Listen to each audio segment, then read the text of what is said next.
हम चलते हैं अब सिविल प्रोसीजर कोड में और कोई भी प्रोसीजरल लॉ में, जो पर्पस है आज के सेशन का। सो सी इंटर्नशिप, जॉब, हमें सबकी बात बाद में करेंगे। अभी पहला प्राइमरी फोकस है हमारा सिविल प्रोसीजर कोड समझना। हम करेंगे, इन सब की बात भी करेंगे, इंटर्नशिप और इन सब में भी जाएंगे। Focus on CPC, focus on any other procedure law, how to go for it. Okay, I will answer you all that, internship, job, CV, everything we will answer that, we will, no issue in that. Focus करते हैं। इसलिए CPC पे focus करना है क्योंकि ये subject भूत है। एक तो हमारे लॉ स्कूल में हम पढ़ते नहीं है, एक ही सेमेस्टर में सिविल प्रोसीजर कोड को खत्म करवा दिया जाता है, उसमें भी लिमिटेशन एक्ट आ जाता है बीच में, तो वहां पे भी प्रॉब्लम्स आना स्टार्ट हो जाती है ना। तो हमारे जो बेसिक्स हैं, बेसिक्स हमारे मिस हो जाते हैं। ठीक है, तो हम बेसिक पे फोकस करेंगे and how to go for it.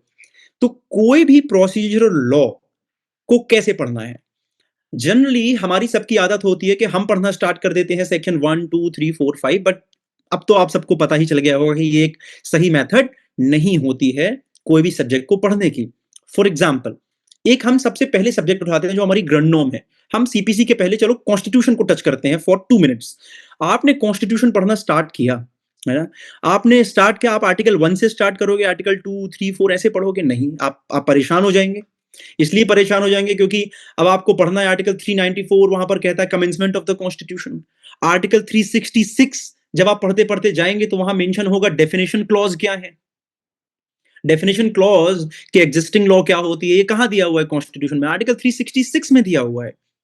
फिर आर्टिकल 367 में आप जाओगे, आप बोलोगे कि जो भी लॉ हमारे जो डेफिनेशन हमारे कॉन्स्टिट्यूशन में नहीं दी हुई है उसको हम जनरल क्लॉजेस एक्ट के हिसाब से पढ़ेंगे, है ना।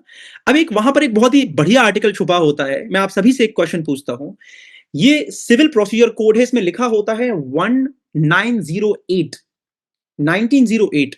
आपके पास ट्रांसफर ऑफ प्रॉपर्टी एक्ट है 1882, इंडियन कॉन्ट्रैक्ट एक्ट है, बहुत सारे लॉज हमारे प्री कॉन्स्टिट्यूशनल लॉज हैं। आप सब लोग सोचिए, जिसको जिसको पता है बहुत अच्छी बात है, सोचिए कि ये pre constitutional law after constitution भी कैसे चले आ रहे हैं। आपने कभी अपने आप से क्वेश्चन पूछा कि कॉन्स्टिट्यूशन तो हमारा अडॉप्ट हो गया, इन फोर्स में आ गया 26 जनवरी 1950 को, तब भी ये प्री कॉन्स्टिट्यूशनल लॉज कैसे चले आ रहे हैं।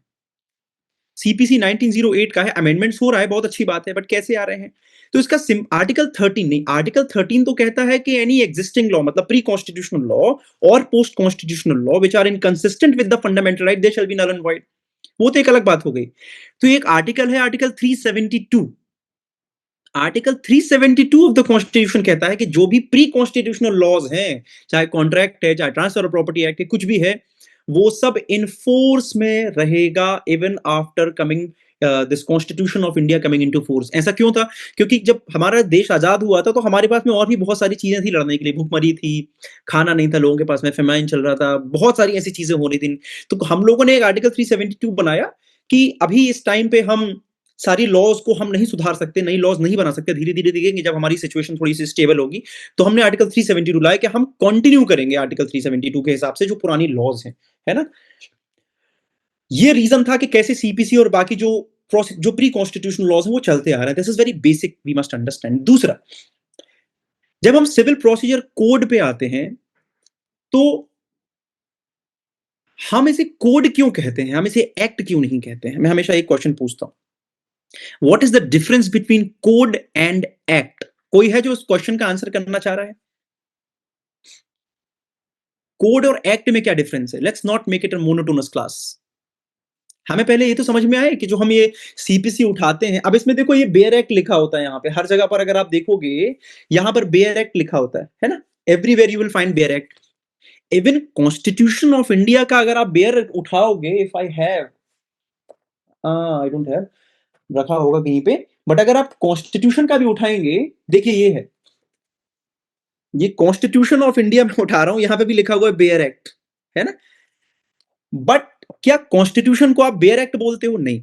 What is an act? Act is something which is passed by parliament, but constitution was not passed by parliament. तो जब भी आप ये बुक रेफर करोगे, this is not a bare act, this is called a bare constitution. What is the meaning of bare? Bare मतलब होता है minimum, bare minimum मतलब केवल। अब जनरली क्या होने लगा है, हम जब ये उठाते हैं तो हमें यहाँ पर कमेंट्स भी मिल जाते हैं। देखिए आप कई सारे आप आर्टिकल्स खोलेंगे, आपको कमेंट्स मिल जाएंगे, है ना। तो कमेंट्स अगर हो गए तो वो बेयर एक्ट कैसे हुआ? बेयर एक्ट तो वो हुआ जो हम डाउनलोड करते हैं इंटरनेट से। That is called the bare act, है ना? अगर कमेंट्स उसमें आ गए, कोई जजमेंट्स आ गया, तो वो कमेंट्री बन गई, है ना? वो कमेंट्री बन गई, that is not a bare act now. Bare act मतलब केवल रूल्स, रेगुलेशन, लॉ, स्टैट्यूट, जो हमारे जो सेक्शंस हैं केवल वो रहेंगे, that is called bare act. अब बहुत सारे लोग मुझे आंसर करें, code is a codified law apply for all. Sir, code means rules, yes, but it includes various subject and not limited to one topic, and act is limited to one subject. नहीं। So देखो, code और act में क्या difference है? Code और act में, अब obviously कोई भी कोड है 372 कंटिन्यूअस चल रहा है, तो any anything which is passed by parliament becomes an act. But code में और एक्ट में एक सिंपल सा डिफरेंस ये होता है, जैसे अब इंसॉल्वेंसी बैंक्रप्सी कोड है, ये भी तो 2016 में आया ना, है ना? 2016 में आया, लेकिन हम उसे फिर भी कोड कहते हैं। क्यों कहते हैं? उसका रीजन समझिए। तो कोड में, yes, code definitely code is a consolidation of law, but I am asking about the difference between code and act. So code में क्या होता है? कोड, जैसे आप सभी लोग बता रहे हैं कि कोड एक कोडिफिकेशन होती है लॉ का, कि कलकत्ता में कोई अलग लॉ चल रहा था, है ना? हमारा इलाहाबाद में कोई और लॉ चल रहा था, मद्रास में कोई और लॉ चल रहा था, तो हमने क्या किया, सारी की सारी लॉ को कलेक्ट करके, कंबाइन करके, जो भी सबसे सिंप्लिसिटर रूल से कहीं के, जैसे समन्स के कहीं सबसे सिंप्लिसिटर रूल है, हमने उसको उठा लिया। कहीं पे भी WS file, return statement file करने के सबसे सिंपल रूल थे, हमने उसको उठा लिया। तो ऐसे सिंपल सिंपल से लॉ करके सबसे पहला जो कोड आया, ये आया 1859 में। हमने उसको कोड, क्योंकि हमने उसको कोडिफाई कर लिया, जैसे आप सभी लोग कह रहे हैं, है ना? हमने उसको कोडिफाई कर लिया, कोडिफिकेशन। तो ये हो गया हमारा कोड। अब इसमें एक डिफरेंस क्या होता है एक्ट में और कोड में? एक्ट में हमेशा एक न्यू लेजिस्लेटिव विजडम होता है, कोड में एक न्यू लेजिस्लेटिव विजडम जरूरी नहीं है कि हो। जैसे पुरानी जितनी भी प्रोसीजर चल रही हैं, जितनी भी लॉ चल रही हैं, हमने उसमें कोई न्यू लेजिस्लेटिव विजडम नहीं लगाया, मतलब कोई भी न्यू फैक्ट्स एंड सर्कमस्टेंसेस नहीं आए पार्लियामेंट में, जो लॉ मेकिंग अथॉरिटी है उनके सामने। उन्होंने पहले की ही जो प्रोसीजर थे उसको कोडिफाई कर दिया। एक्ट में जनरली ऐसा नहीं होता है। एक्ट जब बनता है तो उसमें हमेशा एक न्यू लेजिस्लेटिव विजडम होता है। जैसे इंफॉर्मेशन टेक्नोलॉजी एक्ट आया 2000 में, 2000 में एक नई समस्या आई देश के सामने कि ये तो बड़ी हैकिंग हो जाएगी, स्टॉकिंग हो जाएगा, ये हो जाएगा, वो हो जाएगा, जो हमारे पूर्वजों के पास में ये समस्या नहीं थी। तो उस नई समस्या से जूझने के लिए कौन सा एक्ट आया? इंफॉर्मेशन टेक्नोलॉजी आया, एक्ट आया। न्यू लेजिस्लेटिव विजडम की जरूरत पड़ी एक्ट के लिए, ठीक है? आप एक सीनियर सिटीजन एक्ट आया, बहुत सारे पार्लियामेंटेरियन के सामने ये समस्या आई कि बहुत सारे लोगों को घर से निकाल दिया जा रहा है ना? जो पेरेंट्स हैं उनको निकाल दिया जा रहा है, सीनियर सिटीजन्स को निकाल दिया जा रहा है, तो उनके प्रोटेक्शन के लिए एक न्यू लेजिस्लेटिव विजडम आई। उसको डिस्कशन किया गया, उस न्यू लेजिस्लेटिव विजडम को, ठीक है ना? और उसके हिसाब से फिर क्या उन्होंने किया, दोनों ने लोकसभा राज्यसभा में पास हुआ, प्रेसिडेंट ने असेंट दी और वो फिर एक्ट बना। तो जब भी एक्ट आएगा आप देखिएगा उसमें हमेशा एक न्यू लेजिस्लेटिव विजडम रहेगी। कोडिफिकेशन में न्यू लेजिस्लेटिव विजडम एब्सेंट होती है, उसका लेकिन एक एक्सेप्शन है, इंडियन एविडेंस एक्ट। 99% रूल यही है कि कोडिफिकेशन में न्यू लेजिस्लेटिव विजडम नहीं रहेगी, एक्ट में न्यू लेजिस्लेटिव विजडम रहेगी, लेकिन एविडेंस एक्ट इसका एक एक्सेप्शन है, जहां पर evidence act was also based on the codification of different different procedure, different different rules, but वो एक एक्सेप्शन है, हम उसको रूल नहीं मान सकते। सो बेसिक डिफरेंस, अगर कभी भी जुडिशरी में क्वेश्चन पूछा जाए, किसी और में भी क्वेश्चन पूछा जाए कि कोड और एक्ट में क्या डिफरेंस है, सिंपल, कोड में generally new legislative wisdom absent रहता है और एक्ट में न्यू लेजिस्लेटिव विजडम होता है। अब इंसॉल्वेंसी एंड बैंक्रप्सी कोड आया है 2016 का, आपको लग रहा होगा सर वो तो अभी आया है, उसमें क्या न्यू लेजिस्लेटिव विजडम था या उसमें क्या कोडिफिकेशन थे? आप जाइएगा आज इंसॉल्वेंसी बैंक्रप्सी कोड का लीजिएगा स्टेटमेंट और ऑब्जेक्ट और जो भी हिस्ट्री इंट्रोडक्शन है उसका, उसको पढ़िएगा, आपको समझ में आएगा कि कैसी कोडिफिकेशन है वो, ठीक है? So whenever you pick this book from now on, call it as a bare code. You can definitely call it as a bare act, but if you call it a bare code, good for you. Whenever you take the Constitution of India, call it as a bare constitution because it is not an act. बाकी जो companies हैं देखो, उनका तो printing style के हिसाब से उनका सब में यूनिक रहता है, कुछ भी हो उनको अपना बेयर एक्ट लिखना ही है क्योंकि वो चल पड़ा है ना? But conceptually they may not be right. So bare code, bare constitution, bare act, all three are different thing, है ना? वरना ये तो लिख देते ना, अमेंड करने में सरकार को कितना टाइम लगता है, तो कोड को एक्ट कर दिया है ना? अब इंडियन पीनल कोड था, इंडियन पीनल एक्ट नहीं किया उसे, हालांकि उसको हिंदी में कर दिया भारतीय न्याय संहिता और भारतीय साक्ष्य अधिनियम और वो सब हो गया। संहिता, संहिता मतलब क्या कर देते ना, अब उसको एक्ट क्यों नहीं किया आपने? तो नई लॉ लेके आए आप, कर देते आप उसे एक्ट। अधिनियम नहीं किया, संहिता किया है। इंडियन पिनल कोड किया है, क्यों किया है, समझिएगा इसको, कभी हिस्ट्री पढ़िएगा इसकी आपको, है ना। Anyway, coming back to the main point.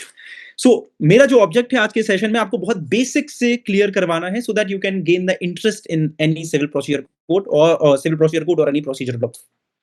अब आता है कि हम सीपीसी पढ़नी कैसे है या कोई और सब्जेक्ट कैसे पढ़ना है। वैसे ही पढ़ना है जैसे कोर्ट में, रियल कोर्ट में उसको यूज किया जाता है।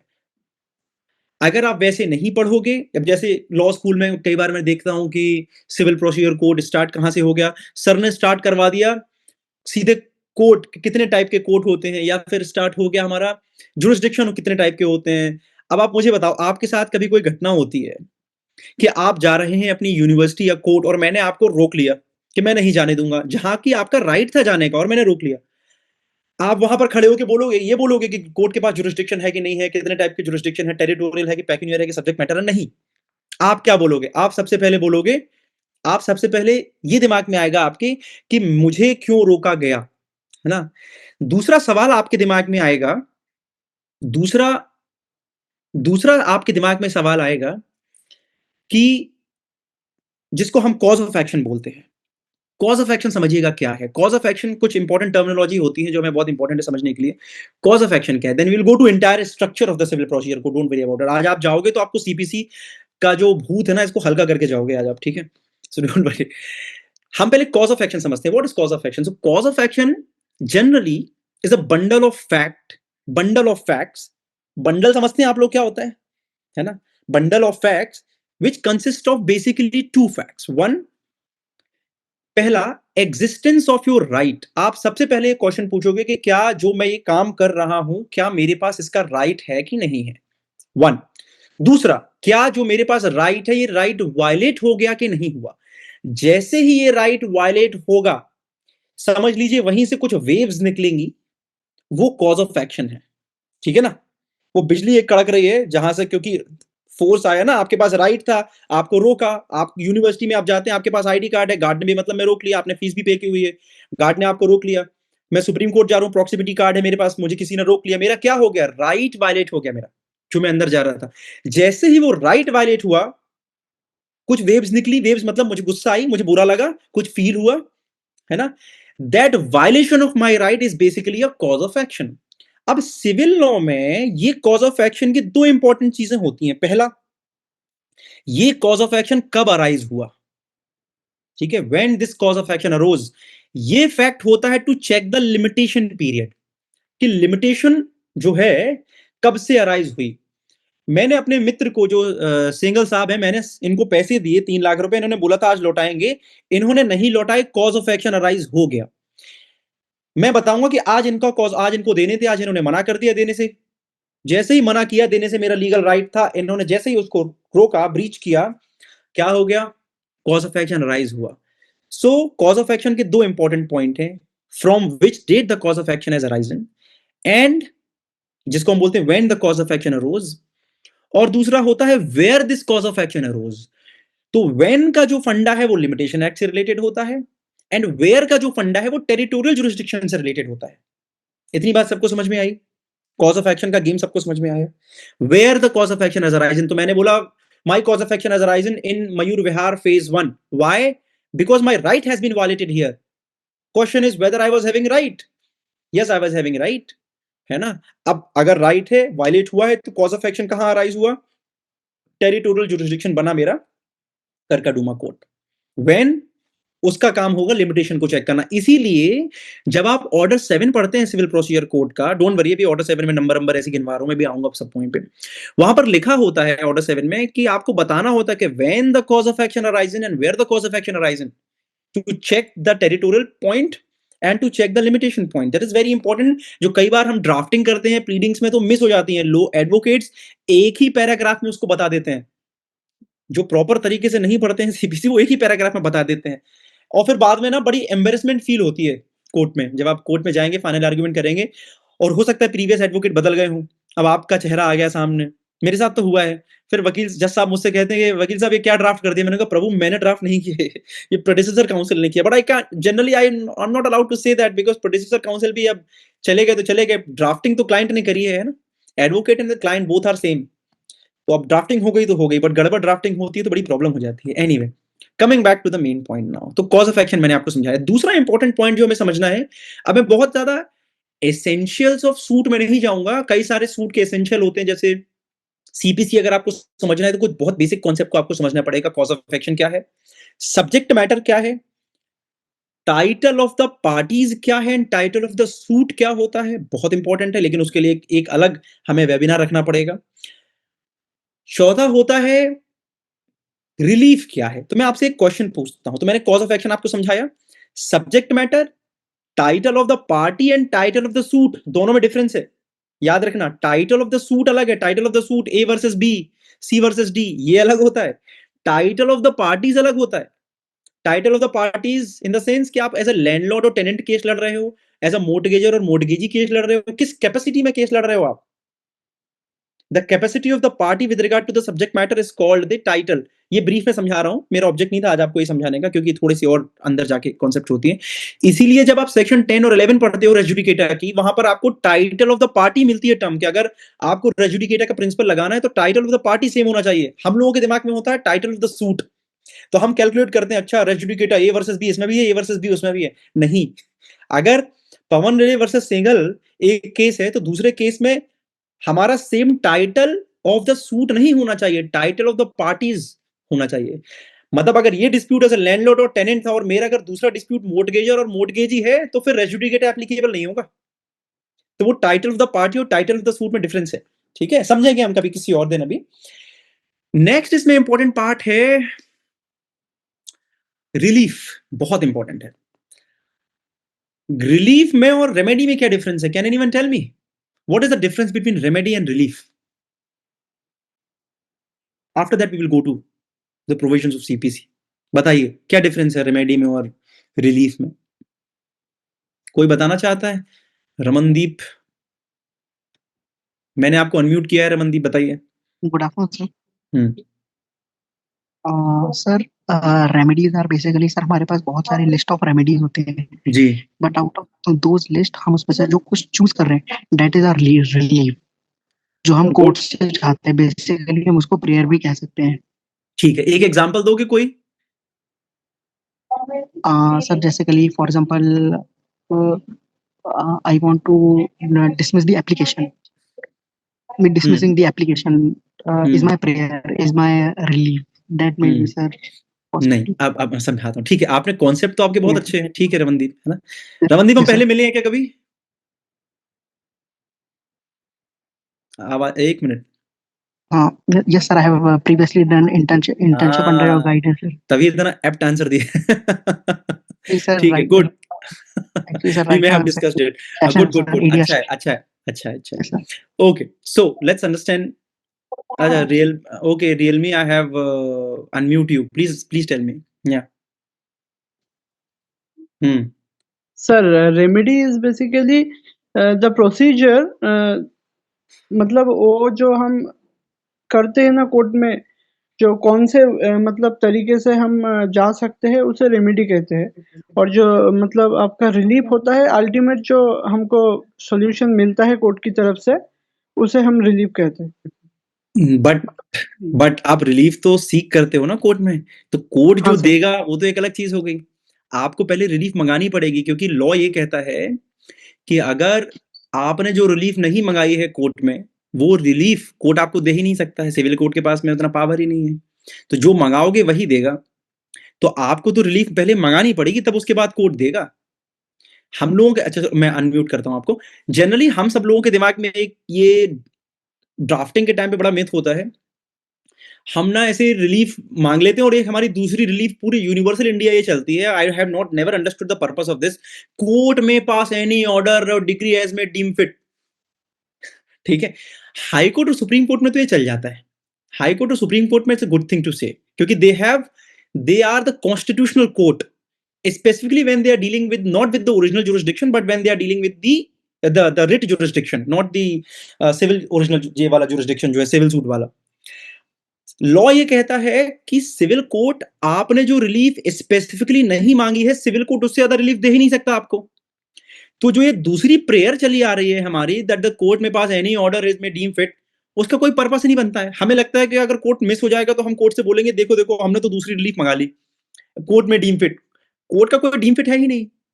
कोर्ट आपने जो मांगा है एग्जैक्टली कोर्ट उतनी ही रिलीफ देगा, उसके बियॉन्ड कोर्ट कोई रिलीफ नहीं देगा। This is a well settled law laid down by the honourable supreme court and various high courts across the country. So relief तो आपको बहुत ही क्लियर मांगनी पड़ेगी। अब कोई लिख रहा है for breach of contract we have remedies such as declaration specific damages very good answer. So किसी ने लिखा है, कोई ने एग्जांपल दिया है यहाँ पे, गुरमीत ने, वेरी गुड गुरमीत।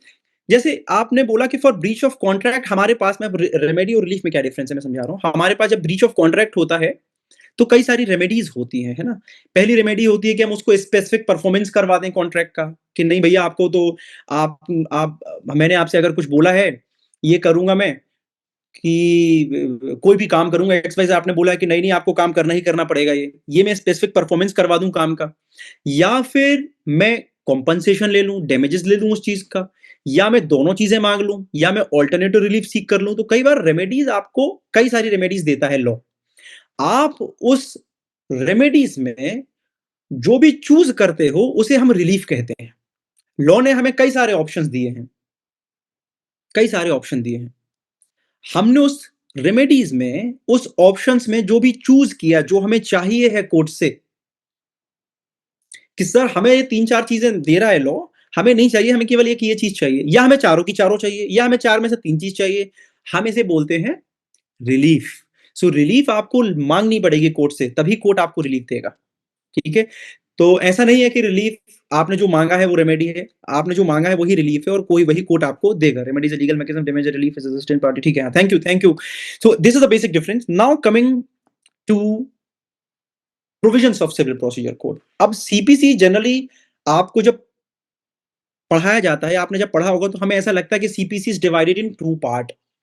पहला होता है, हाँ ठीक है, defamation criminal complaint, you are right, हाँ एब्सोल्युटली राइट। आगे बढ़ते हैं अभी हम। सीपीसी कैसे पढ़ना है, देखो सीपीसी जनरली हमें पढ़ाया जाता है कि CPC is divided in 2 part, sections and order. होता है ऐसा, सेक्शन होते हैं या तो ऑर्डर होता है, but CPC is actually generally not divided in sections and order. It is divided between the sections and the schedules. आप जब देखेंगे, जहां से आपका फर्स्ट इंडेक्स खोलिएगा, आप इंडेक्स सब सिविल प्रोसीजर कोड का खोलोगे, वहां पर देखना ऑर्डर स्टार्ट हो रहा है फर्स्ट स्केड्यूल से। तो हमारे पास में 5 स्केड्यूल थे पहले सिविल प्रोसीजर कोड के अंडर में। ठीक है, तो सीपीसी ऐसे डिवाइडेड है। Then we will go to sections. पहला, there are 158 sections which is the substantive part of the CPC. दूसरा है schedules, 5 schedules। 5 में से जो बाद के 4 थे, schedule 2, 3, 4 and 5, ये रिपील कर दिए गए। अब केवल एक स्केड्यूल बचा। ये एक स्केड्यूल अगेन 2 पार्ट में डिवाइड हो जाता है।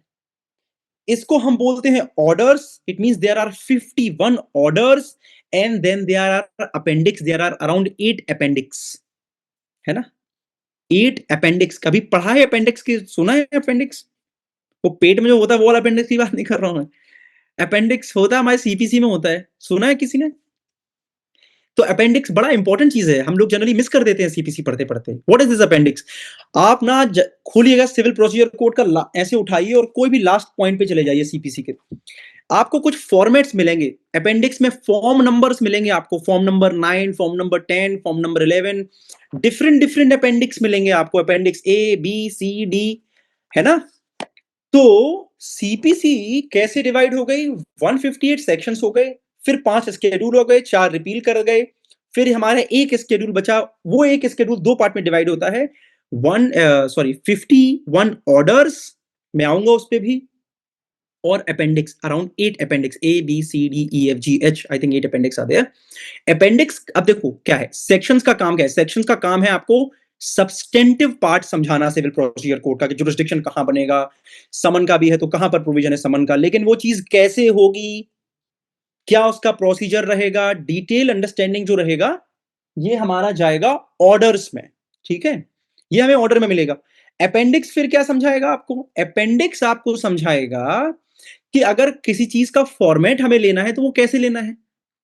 जैसे अगर डिक्री एक आ गया, डिक्री आ गई डेफिनेशन सिविल प्रोसीजर कोड में, है ना, हम सबने डिक्री पढ़ ली, अब आप जज बन गए, आपको पता ही नहीं कि डिक्री कैसे ड्रॉन होनी है, या अभी तो चलो पता है, प्रेडिसेसर जज की उठा लोगे आप डिक्री, जो जज पहले बैठे होंगे उनके पास क्या होगा फॉर्मेट, वो फॉर्मेट आपको पता चलेगा जब आप अपेंडिक्स चेक करोगे। एडमिशन एंड डिनायल आपको पता करना है, आपको प्रोडक्शन पता करना है, आपको देखो कितनी सारी चीजें दी हुई हैं आपके इसमें अपेंडिक्स में, बहुत सारे आपको फॉर्मेट्स मिलेंगे। और ये अपेंडिक्स इसलिए इंपॉर्टेंट होते हैं क्योंकि आप जैसे ही कोई चीज पढ़ो आप तुरंत जाके अपेंडिक्स में चेक कर लो कि किसी भी चीज की प्रीडिंग्स कैसे बननी है, किसी भी चीज की प्रोसेस कैसे होनी है। अब जज को समन भेजना है, कैसे भेजना है समन, कहां दिया हुआ है इसका फॉर्मेट, उस फॉर्म में दिया हुआ है। फॉर्म जिसको हम बोलते हैं फॉर्मेट, फॉर्मेट वर्ड कहां से आया, इन्हीं फॉर्म्स से आया। जब हम ड्राफ्टिंग की बात करते हैं तो ड्राफ्टिंग एंड फॉर्मेटिंग में डिफरेंस होता है ना। मैं हमेशा कहता हूं drafting is not a formatting. Formatting इसलिए नहीं क्योंकि ये तो फॉर्म है। फॉर्मेटिंग क्या है, फॉर्मेटिंग एक फॉर्म है। आप अपेंडिक्स में जाओगे, आप ढूंढ लोगे, आपको तो चैट जीपीटी और कहीं जाने की जरूरत ही नहीं है। चलो ये तो खैर उस टाइम के जब चैट जीपीटी और हमारा एआई नहीं था, उस टाइम का है ये। तो आप अपेंडिक्स में जाके चेक कर सकते हो कि अच्छा डिग्री ये होती है। जैसे आपको कॉलेज में पढ़ाया जाता है कि डिग्री एंड ऑर्डर में डिफरेंस बताओ, आप डिग्री और जजमेंट में डिफरेंस बता देंगे। डिग्री एंड इसमें जो मेन डिफरेंस है, डिग्री एंड फाइनल ऑर्डर्स में क्या डिफरेंस है, आप कंफ्यूज हो जाओगे डिग्री एंड फाइनल ऑर्डर्स में, क्योंकि मोस्ट कॉम्प्लिकेटेड कॉन्सेप्ट है। तो जब तक आप डिग्री देखेंगे नहीं कि डिग्री होती कैसे है, तब तक आपको डिग्री समझ में नहीं आएगी। तो आपको पिक्चर अगर किसी चीज की लेनी है तो आपको अपेंडिक्स से लेनी पड़ेगी। आप समन पढ़ रहे हो, you go to this appendix. Summon आपको पता चलेगा कि समन्स कैसे होते हैं, सप्लीमेंट्री प्रोसीडिंग क्या होती है, डिग्री कैसी होती है। अपेंडिक्स डी बात करता है डिग्री की, है ना। अपील का क्या फॉर्मेट रहेगा, सब कुछ दिया हुआ है अपेंडिक्स में, बट हम इग्नोर कर देते हैं अपने लॉ स्कूल में अपेंडिक्स को कंप्लीटली, है ना। So generally sections, first schedule, then order, and then appendix contain material like, yeah, very good. So appendix include first जो है वो include करता है फर्स्ट शेड्यूल, ऑर्डर्स को, एंड देन डिग्री को। कितने सेक्शंस हैं हमारे सिविल प्रोसीजर कोड में, अब ये तो रटने वाली बात है। हमारे सिविल प्रोसीजर कोड में ओब्वियसली 158 सेक्शंस हैं, है ना। फिर ऑर्डर्स हैं, 51 ऑर्डर्स हैं। सबसे बड़ा ऑर्डर 21 है, 106 रूल्स हैं। ठीक है, ये हम मैथमेटिक्स आज खेलने नहीं आए हैं, है ना, हम समझने आए हैं कुछ इंपॉर्टेंट चीजें। ये तो आप रट्टाफिकेशन में सब लोग मास्टर हैं हमारे देश में, कर लोगे आप। हमारे देश का रट्टाफिकेशन दूसरी कंट्री से बहुत फार बेटर है, पता है आपको। हम रट लेते हैं बढ़िया तरीके से, बट वो काम नहीं आता है। 158 सेक्शंस हैं, हाँ 151 नहीं है, हाँ। एनीवे, सो अब हम सिविल प्रोसीजर कोड कैसे पढ़ना है उस पे जाने के पहले हम एक और चीज समझेंगे। लास्ट वेबिनार में मैंने शायद ये डिस्कशन किया था, मैं फिर से एक बार डिस्कशन करता हूं। सिविल प्रोसीजर कोड को इंटरप्रेट कैसे करना है, क्योंकि इंटरप्रिटेशन एक ऐसी चीज है आज के टाइम पे, आपकी एनालिटिकल स्किल्स एक ऐसी चीज है आप आज के टाइम पे जो आपको फ्यूचर में काम देगा। आपको काम अगर कोई देगा तो वो आपकी इंटरप्रिटेशनल स्किल्स देंगी। अगर आपको इंटरप्रिटेशन स्ट्रांग नहीं है, आप समझ लो कि आप भूल जाओ, फिर बड़ा लफड़ा होने वाला है फ्यूचर में। अब इंटरप्रिटेशन क्या है, लॉ, हमें और आपको ये गलतफहमी होती है कि law is reading between the line और law is just reading the lines. अगर इतना आसान होता लॉ को समझना तो 12वीं क्लास से पढ़ा हुआ बच्चा पढ़ लेता ना ये bare code civil procedure code, वो भी रटने में एक नंबर है, उसमें तो पूरा बोर्ड रट लेता वो, ऑर्डर 8 ये कहता है, 7 ये कहता है, बट सक्सेसफुल नहीं हो सकते आप वैसे, है ना। तो लॉ की ब्यूटी ये है कि 3 तरीके से होती है लॉ। लॉ ऐसा है कि लॉ में जो लाइंस लिखी हुई हैं, ये लाइन लिखी हुई है लॉ में, एक होता है कि आपको रीडिंग बिटवीन द लाइन पढ़ना है, good, you can do that. कुछ होता है कि वो दिया ही नहीं हुआ है, वो आपको पर्दे के पीछे जाके पढ़ना है उसको। तो वो जो दिख रहा है, आप उसमें अगर पानी मारोगे तो वो है ही नहीं, वो उसकी रियल चीज उसके पीछे छिपी हुई है। जैसे ऑर्डर 8 कहता है शैल, कि written statement shall be filed. अभी हम इंटरप्रिटेशन समझ रहे हैं सीपीसी का, then we will go how to cram and mug up every entire CPC, okay, we will understand that in future stage. Interpretation की बात कर रहे हैं हम लोग।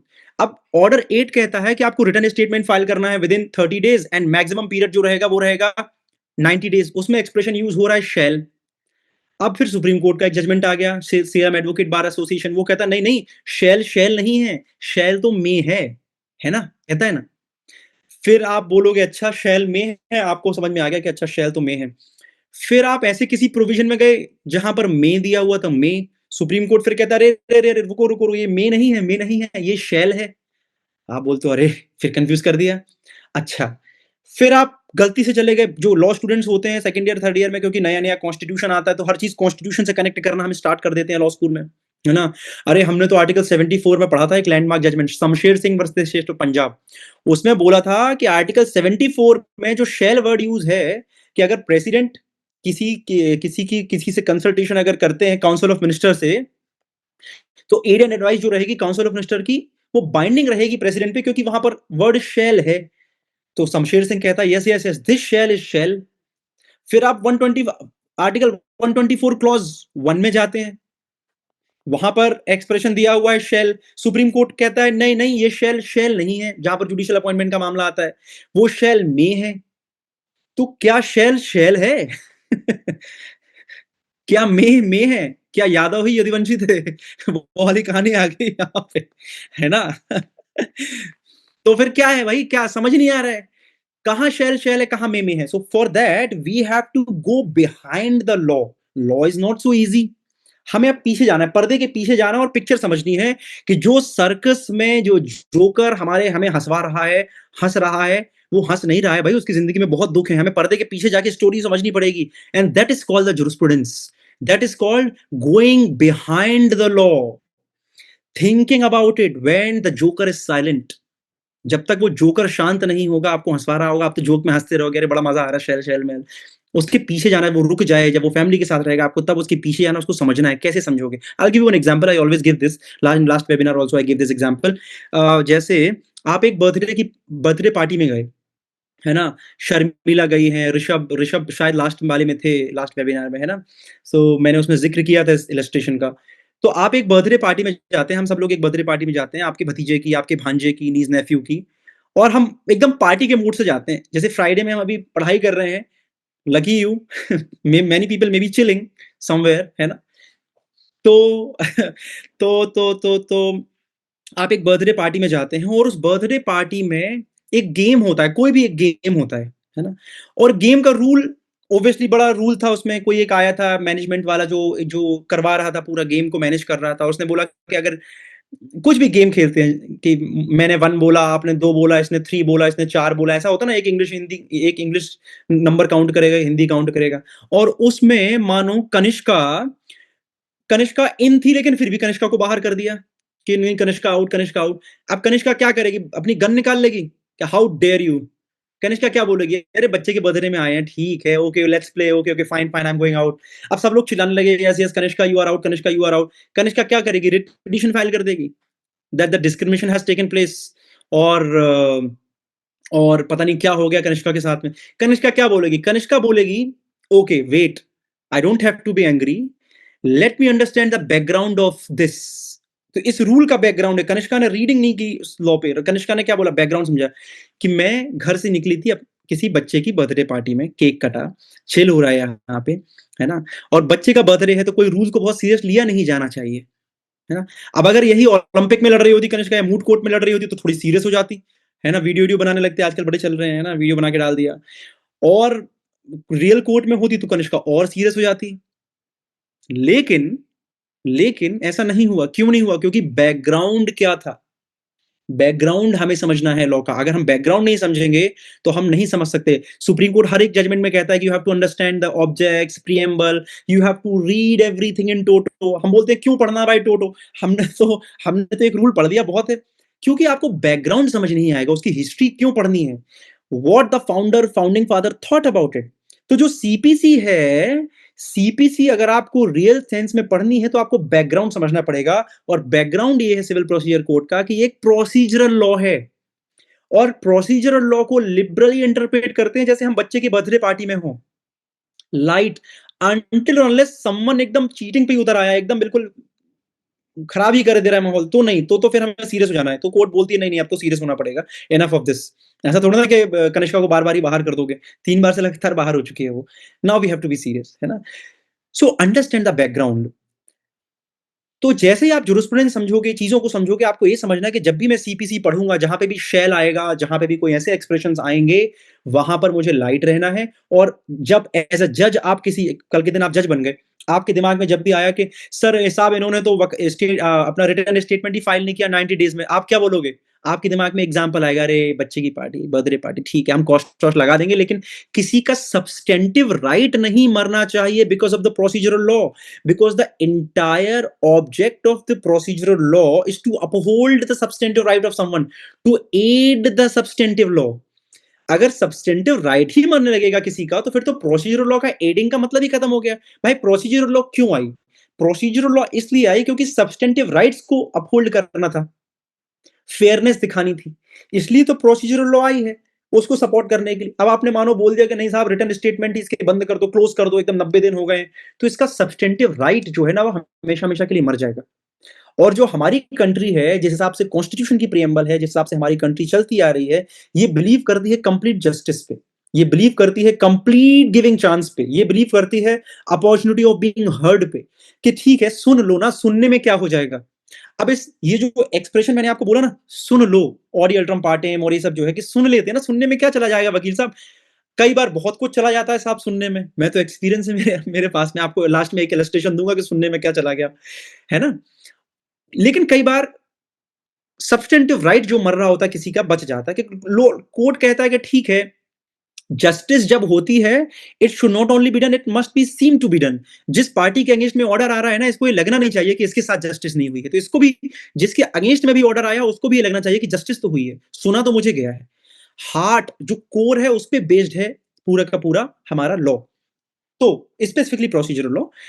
अब फिर ये बड़ा सिस्टम चीजें इसमें हुई है ना, फिर जब सीपीसी 2000 से फिर डिबेट स्टार्ट हुए, कॉमर्शियल कोर्ट एक्ट के ये सब हुआ, 2009 में थोड़ी सी सीरियसनेस आई, फिर 2015 में एक कॉमर्शियल कोर्ट एक्ट आया, बड़ा इंपॉर्टेंट है, आप सभी लोगों को पढ़ने के लिए पढ़िएगा, है ना।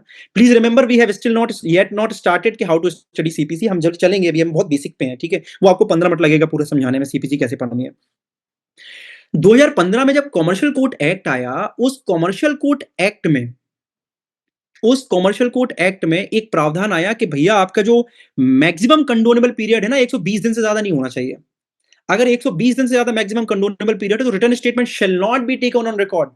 अब एक जजमेंट आया फिर जस्टिस रोहिंग्टन नरीमन का, संपोर्ट करके जजमेंट है, I will send you that, उसमें लैंडमार्क जजमेंट था, उसमें उन्होंने बोला, अब फिर से क्वेश्चन आया कि शैल मतलब शैल या शैल मतलब फिर से मे, जो सेलम एडवोकेट बार में आया था, तो जस्टिस रोहिंग्टन नरीमन का इंटरप्रिटेशन उसमें आया कि नहीं भैया इस बार शैल मतलब शैल ही है, इस बार शैल मतलब मे नहीं है, क्योंकि बहुत सारे कॉमर्शियल ट्रांजैक्शंस इस पे अफेक्ट हो रहे हैं।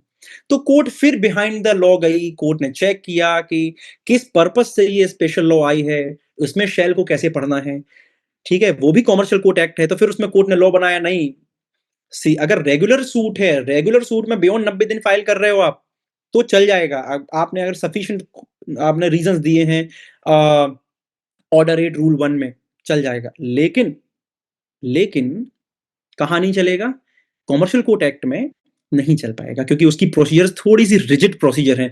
क्यों रिजिड प्रोसीजर है? वो कनिष्का को 3 बार बाहर कर दिया ना, इसलिए प्रोसीजर को थोड़ा सा रिजिड कर दिया इन लोगों ने कि नहीं नहीं ऐसा नहीं होगा, अब सीरियस लिस्ट नहीं लिया जाएगा। So that is the commercial court act, we have to understand the law in that way. तो कोई भी लॉ को पढ़ने के पहले आपको क्या लगता है, जितने भी हमारे इंडिया के टॉप सीनियर एडवोकेट्स हैं जो जो मिलियन बिलियंस में कमाते हैं, आपको क्या लगता है कि वो सेक्शंस को रटते हैं, या आपको क्या लगता है कि सुप्रीम कोर्ट के जजेस के सामने जब ये प्रोपोजिशन आती है, my lord may kindly see article 227 of the, या उन्होंने बोला कि my lord may kindly see order 41 rule 5 talks about history, तो माय लॉर्ड के ऐसे करते हैं कि वेट ऑर्डर 41 रूल 5 क्या था, ऐसे करते हैं, कभी देखा है? नहीं, वो सीधे बेयर कोड उठाएंगे, order, even if they know, they will immediately go to the Bear Code or Bear Act and they look into the provisions, ठीक है। हाँ, ये जरूर रहता है कि प्रैक्टिस करते चीजें याद हो जाती हैं, ठीक है। तो ये कुछ बेसिक चीजें आप समझे, अभी तक समझ में आ रहा है सबको? मजा आ रहा है अभी तक सबको? क्लास में मजा आ रहा है?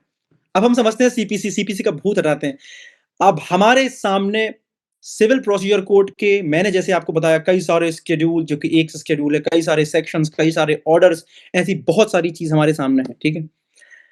अब हम स्टार्ट करते हैं कहां से हमको इसको समझना है, ठीक है, आज सब खत्म हो जाएगा। तो मैं एग्जांपल लेता हूं, हमारे सामने है कनिष्का और हमारे सामने है ऋषभ, ठीक है। सॉरी कनिष्का, मैं भाई बहन नहीं बनाना चाह रहा हूं, तो मैं किसी लड़के को पकड़ता हूं, संचित को पकड़ता हूं। संचित को पकड़ता हूँ। सो संचित एंड ऋषभ, अब समझ लो ये 2 भाई हैं आपस में, है ना? इन दोनों की आपस में लड़ाई हो जाती है किसी बात को लेके। अभी भूल जाओ आपको कि आपको सिविल प्रोसीजर कोड पढ़ रहे हो, आप सब कुछ भूल जाओगे, CPC, bare code, bare act, forget everything. Let's go by the common sense. Rishabh और संचित 2 भाई हैं और इन दोनों की आपस में लड़ाई हो जाती है किसी भी पॉइंट पे, है ना? कि संचित ने बोला था कि ये इसको आज मैगी में अपनी प्लेट में आधी देगा, लेकिन इसने नहीं खाई, उसने पहले खा ली अपनी मैगी। ऐसे बच्चों का अपना चल रहा है कुछ भी, है ना? और संचित ने खा ली और ऋषभ एकदम अफेक्ट हो गया इस चीज से कि अरे आप मतलब कि आप बड़े कैसे बड़े भाई हो भाई, आपने तो बोला था पूरी मैगी मुझे दोगे। संचित ने बोला कि सॉरी बॉस, आप सो रहे थे और मैंने खत्म कर दी। एनीवे, अब इन दोनों के आपस में बढ़िया झगड़ा होता है, ठीक है? और जब झगड़ा होता है तो ऋषभ को लगता है कि मेरे तो राइट वैलिड हो गए भाई, मतलब मेरे साथ तो गलत हुआ। राइट वैलिड होना मतलब what is the, as I told you, what is cause of action? आपके अंदर से कॉन्शियस से एक आवाज आती है कि मेरे साथ गलत हुआ है, ठीक है ना? सबसे पहले अंदर से आवाज आएगी मेरे साथ गलत हुआ है। और अब कई बार आपको नहीं पता होता कि आपके पास राइट है कि नहीं है, but going in a very layman terminology, आपको लगा कि गलत हुआ है। आप सबसे पहले ऋषभ किसके पास जाओगे कंप्लेन करने के लिए? सबसे पहले आप पापा के पास तो नहीं जाएंगे, है ना? कई बार पापा बेल्ट लेके तैयार रहते हैं, तो हम जाएंगे अभी हम अभी जाएंगे अपनी मम्मी के पास में, ठीक है? और जब हम अपनी मम्मी के पास जाएंगे ऋषभ, तो मम्मी से हम न्याय की उम्मीद करेंगे, है ना? कि माता जी आप देखो, मैंने तो, इसने तो ये बोला था, मैंने तो अपनी मैगी इसको दी थी और इसने नहीं दी, ये तो प्रॉमिस, इसने हमारा जो एग्रीमेंट था ये ब्रीच कर दिया। तो मम्मी क्या बोलेंगी इसमें? सबसे पहले मम्मी बोलेंगी, ऋषभ गया ना सबसे पहले, तो मम्मी सबसे पहले क्या बोलेंगी? मम्मी बोलेंगी ऋषभ एक काम करो, संचित को बुला के लाओ, कहाँ है? यही बोलेंगी ना मम्मी सबसे पहले कि संचित को बुला के लाओ, है ना? तो पता चला भाई संचित खेल रहा है, पता चला संचित अब मम्मी से डरता ही नहीं है। संचित मम्मी को कह रहा है कि नहीं ठीक है, नहीं सुनना, कि मम्मी को बोल दो मैं नहीं आ रहा हूँ। अच्छा, अब उसमें 2 चीजें होंगी, या तो मम्मी बोल देंगी हाँ ऋषभ तुम सही कह रहे हो, संचित तो बात ही नहीं सुन रहा है, या संचित आ जाता है। और संचित जब आ जाता है तो संचित कहता है नहीं मम्मी, ऋषभ झूठ बोल रहा है, मैंने इसको एक बार और मैगी पहले खिला चुका था, ये दूसरी बार मैगी बनी थी, इसमें ही अपना हक मांग रहा है, ऐसा ही होगा। हाँ, संचित कोई लिख रहा है संचित बिगड़ गया है सॉरी संचित अच्छा ठीक है, इसको इंस्टाग्राम की मीम मत बनाओ अभी, ठीक है? अभी हम अभी अभी हमारी बातें चल रही हैं बिगर लेवल पे, अभी हम चलते हैं बड़े लेवल पे, ठीक है? हाँ, हमारी मम्मी पापा को बता देती है, आते हैं मम्मी पापा को बताएंगे, अभी वो स्टेज आएगी। लेकिन देखो, मम्मी को पता है कि पापा का इस्तेमाल कब करना है ना, तो हम आएंगे वो पापा वाली बात पे, डोंट वरी अबाउट इट। तो मम्मी ने क्या किया, मम्मी ने संचित को बुलाया, संचित ने बोला कि मम्मी ये तो झूठ बोल रहा है, ऋषभ ऐसा नहीं है। या तो मान लेगा संचित, है ना, या नहीं मानेगा, या तो आएगा नहीं या आ जाएगा, बहुत अच्छी बात है। अब संचित आ जाता है तो मम्मी बोलेंगी देखो बेटा, दोनों भाई हो, आपस में क्यों लड़ाई कर रहे हो? आप एक काम करो, आप ये लो टीवी का रिमोट, दोनों लोग, और वीडियो गेम का जो भी है आप खेलो, थोड़ा सा आपस में बात करो और थोड़ा सा मैटर सुलझा लो, उस कमरे में जाओ, चलो दोनों लोग। अब हो सकता है संचित और ऋषभ दोनों आपस में कुछ बात करके मैटर सुलझा लें, या इनके कोई 5 मुद्दे हो तो 5 में 2 निपटा लें, 3 ना निपटा पाए, या हो सकता है 5 के 5 सेटल कर लें। सेटल कर लिया तो बहुत अच्छी बात है, मम्मी खुश, आप खुश, है ना? क्योंकि मम्मी का काम देखो, आप दोनों की लड़ाई झगड़े, मम्मी क्या है, मम्मी का काम है कि एज अ गार्डियन है ना, तो आप चाहती हैं कि आप दोनों खुश रहो, दोनों क्यों लड़ाई करना, आपस में सेटल हो जाए मैटर, सेटलमेंट करवा देती है मम्मी, गुड। तो अब जब सेटलमेंट नहीं हुआ ऋषभ में और संचित में, और भी मैगी से और कहीं भी बात भी चली गई इन लोगों की, तो फिर बात वापस आएंगी और फिर मम्मी बोलेंगे ठीक है बताओ भाई मुद्दे क्या थे। फिर मुद्दे पता चले कि भैया 5 मुद्दे थे। तो फिर मम्मी बोलेंगी अच्छा एक बात बताओ, आपके पास में से संचित तुम जो, ऋषभ तुम जो कह रहे हो कि इसको तुम्हें मैगी देनी थी, या संचित तुम कह रहे हो कि इसने दोबारा मैगी थी, अपन अपने अपना वो लेके आओ जरा, किसके सामने ये बात हुई थी, या कहीं लिखी है तुमने अपनी छोटी सी डायरी में, कहीं ये बात लिखी है? तो संचित बोलेगा हाँ भाई साहब लिखी है, ऋषभ बोलेगा मैंने भी लिखी, या मेरे सामने बिट्टू थी, या मेरे सामने शर्मिला थी, या मेरे साथ में दीपक अरविंद भाई थे हमारे, ये सब ऐसी बातें हुई वहां पे। तो मम्मी ने बोला ठीक है, इनको बुला के लाओ अपने दोस्तों को। अब ऋषभ के दोस्त आए, दीपक जी। संचित ने बोला भाई ये तो झूठ बोल रहे हैं, दीपक तो बहुत गलत बात कर रहे हैं, गलत बात है। ऐसी पूरी बातें चली। फिर शर्मिला आई संचित की तरफ से, ऋषभ ने बोला नहीं नहीं ये तो गलत बात कह रहे हैं, ऐसी पूरी बातें चली। सब बातें चलने के बाद मम्मी का एक फैसला आएगा, ठीक है? मम्मी का फैसला जब आएगा, अब या तो संचित के फेवर में आ सकता है, ऋषभ के फेवर में आ सकता है ना? अब क्योंकि ऋषभ की दलील ऋषभ पहले अपनी पिटीशन लेके गए थे मदर के मम्मी के पास में, तो फैसला ये सुनाया गया कि संचित तुमने गलत किया है और दोबारा मैगी बनाओ और ऋषभ को खिलाओ, या XYZ जो भी है। ऋषभ कहता है ये तो होने से रहा, है ना। तो ऋषभ को भी ये बात बुरी लगी और संचित को भी ये बात बुरी। तो संचित जो है कहता है कि मम्मी आपने गलत फैसला सुनाया, मैं तो पापा के पास जाऊंगा, है ना।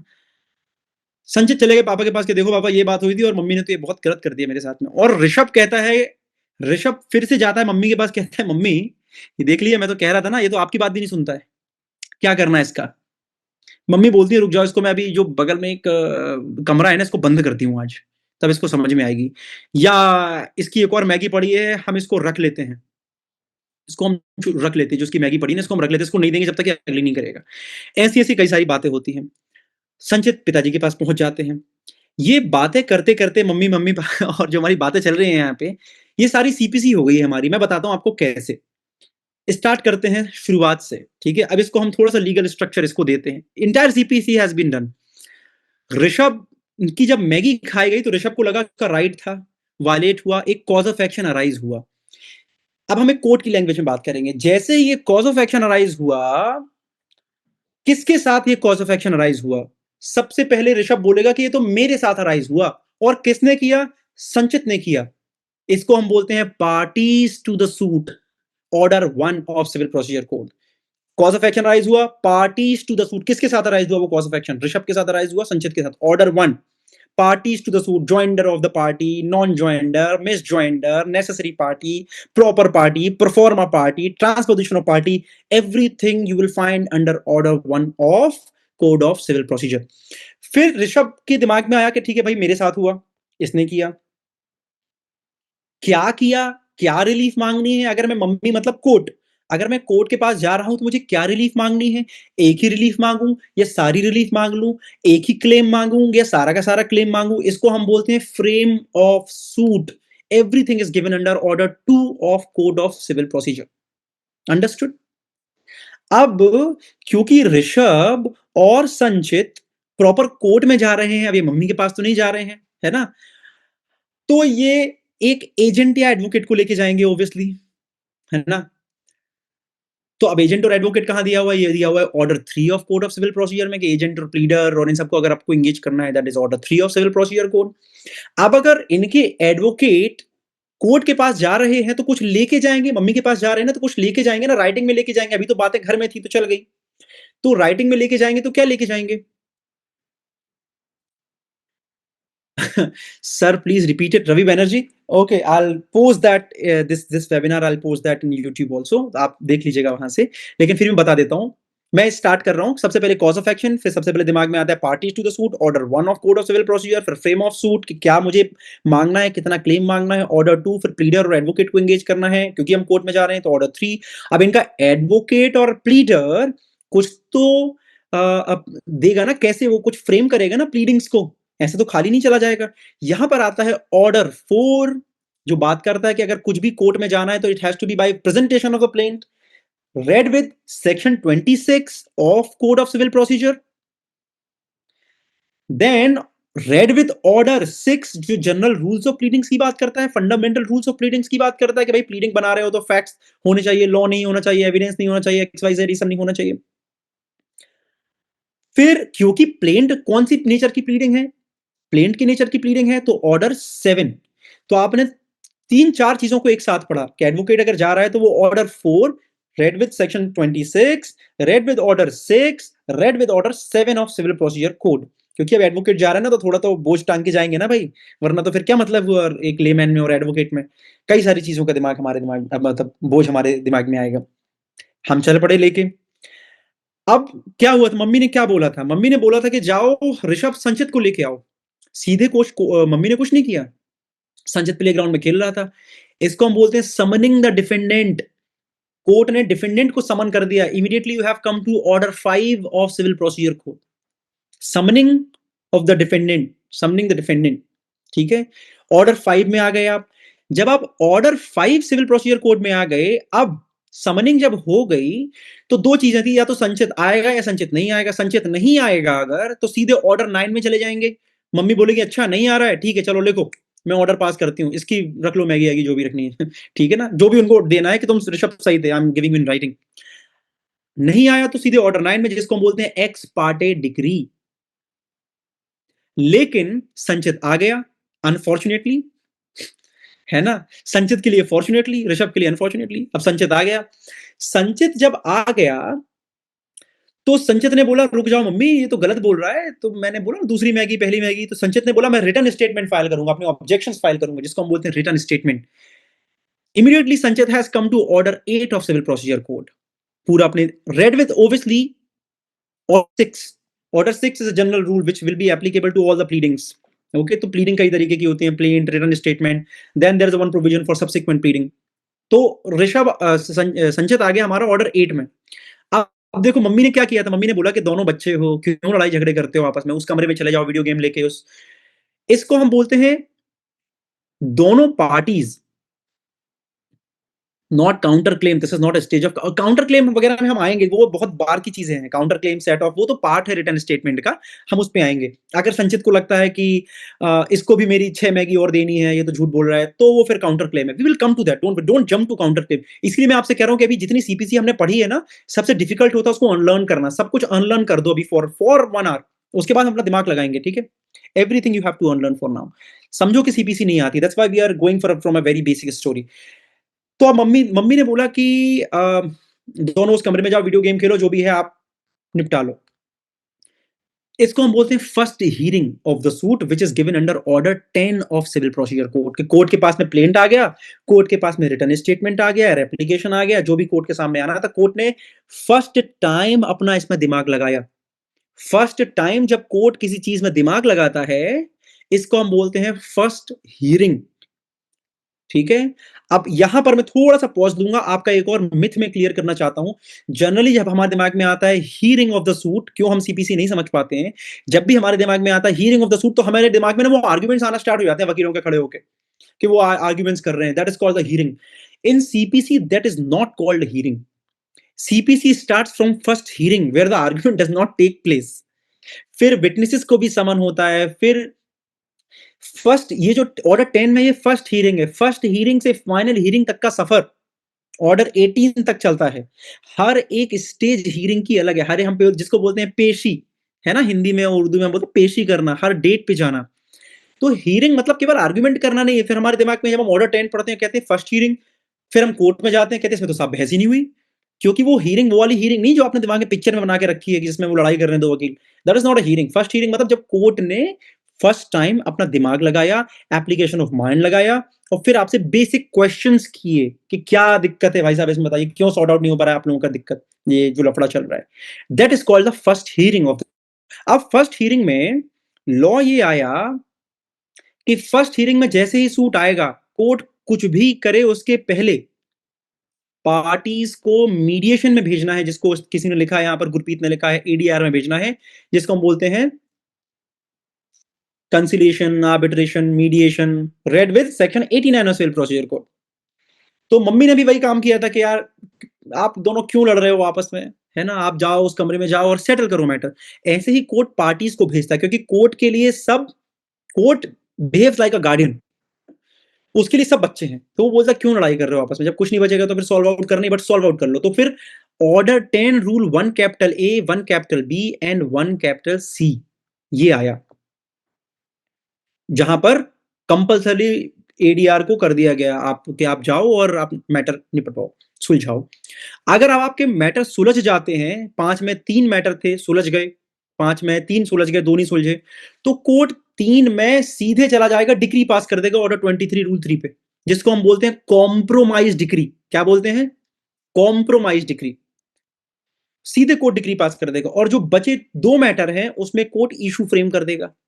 सीधे आप आ जाओगे order 14 of civil procedure code में। ऑर्डर 10 से आप आ गए सीधे order 14 of civil procedure code में, ठीक है। सो अब 5 में 5 सुलझ सकते हैं, 5 में 1 भी नहीं सुलझेगा, तो जितने नहीं सुलझेंगे कोर्ट उसका इमीडिएटली फर्स्ट हियरिंग, इसीलिए आप जब देखोगे तो ऑर्डर 10 कनेक्ट मिलेगा आपको order 14 of civil procedure code, framing of the issues. तो कोर्ट जितने भी मुद्दे आप लोगों के सॉल्व नहीं हुए, कोर्ट उसमें इशू फ्रेम कर देगा कि whether the position was not so and so, whether the plaintiff is entitled to decree with cost, interest and so on. Issue frame हो जाएंगे सारे के सारे। अब इसके बीच में भी कुछ बेसिक मिसलेनियस प्रोसीजर्स होती हैं, जैसे आप ऋषभ बोलेगा कि देखो इसने संचित ने तो प्रॉपर डॉक्यूमेंट्स ही लगाए हैं और हमें बेसिक फैक्ट्स ही इसने छुपा लिए, तो जिसको हम बोलते हैं डिस्कवरी एंड इंस्पेक्शन, जो कि order 11 of civil procedure code में आता है। ठीक है, फिर उसके बीच में एक और चीज आती है। अब संचित कई बार ना बहुत सारे अपने डॉक्यूमेंट्स लगा देगा, ऋषभ भी बहुत सारे डॉक्यूमेंट्स लगा देगा। अब हर डॉक्यूमेंट्स को लगाया है तो हर डॉक्यूमेंट्स को आपको प्रूव भी करना पड़ेगा। तो यहां पर लॉ ने बोला कि अब संचित ने 100 डॉक्यूमेंट लगा दिए, ऋषभ ने 100 डॉक्यूमेंट लगा दिए, 100 both the parties have filed the document. तो लॉ ने एक तरकीब निकाली कि क्यों ना इसको एक admission and denial of documents का एक एफिडेविट तैयार हो जाए, जिसमें संचित को जो डॉक्यूमेंट्स एडमिट करने हैं ऋषभ के वो एडमिट कर ले, ऋषभ को जो डॉक्यूमेंट्स एडमिट करने हैं संचित के वो कर ले। That is called admission and denial of document, क्योंकि जो भी डॉक्यूमेंट एक दूसरे के एडमिट कर लेंगे उस डॉक्यूमेंट को प्रूव नहीं करना होगा, उसके विटनेस नहीं आएंगे। अब जैसे आधार कार्ड लगाया संचित ने, ऋषभ कह रहा डिनाइड, तो कोर्ट बोलेगा भैया आधार कार्ड को डिनाई करके क्या मिलेगा आपको, मैगी से क्या रिलेशन है आधार कार्ड का, ये बताओ। ये तो बड़ी मटेरियल बात हो गई है ना। सो वहां पर हमें क्या करना है, admission and denial of document, तो ऑर्डर 12 में आ गए। फिर कई बार ओरिजिनल डॉक्यूमेंट्स आप नहीं लगाते हैं तो उसको हम बोलते हैं production of the documents. Court बोलेगा कि ओरिजिनल डॉक्यूमेंट्स सारे प्रोड्यूस करो, that is order 13 of civil procedure code. Order 13 में हम लोग आ गए, ऑर्डर 14 में तो हम 10 से 14 में आ ही गए थे, फिर ये मिसलेनियस ऑर्डर्स थे, है ना। इशू फ्रेम करने के पहले कोर्ट डेफिनेटली आपसे बोलेगा कि एडमिशन डिनायल ऑफ डॉक्यूमेंट लगाओ आप। जनरली वो रेप्लिकेशन रिटर्न स्टेटमेंट फाइल करने के बाद ही आपसे मांग लेता है। इन एनी केस वो चलती रहती है प्रोसीजर ऊपर नीचे। फिर कोर्ट को लगेगा कि इशू में तो आपके कोई दम ही नहीं है, इसमें तो इमीडिएटली मैं जजमेंट कर सकता हूं, तो जैसे ही कोर्ट के दिमाग में ये आएगा वो ऑर्डर 15 में आप आ जाओगे। और अगर नहीं है अगर, तो जैसे कि मम्मी ने बोला था ऋषभ लेके आओ जरा दीपक जी को लेके आइए, शर्मिला को लेके आइए, ये कहां पर आ गए, हम आ गए ऑर्डर 16 में, summoning the witnesses, summoning the witnesses में आ गए हम। फिर ऑर्डर 17 बात करता है कि कभी ये विटनेस नहीं आया, कभी वो पार्टी नहीं आई, that is called adjournment.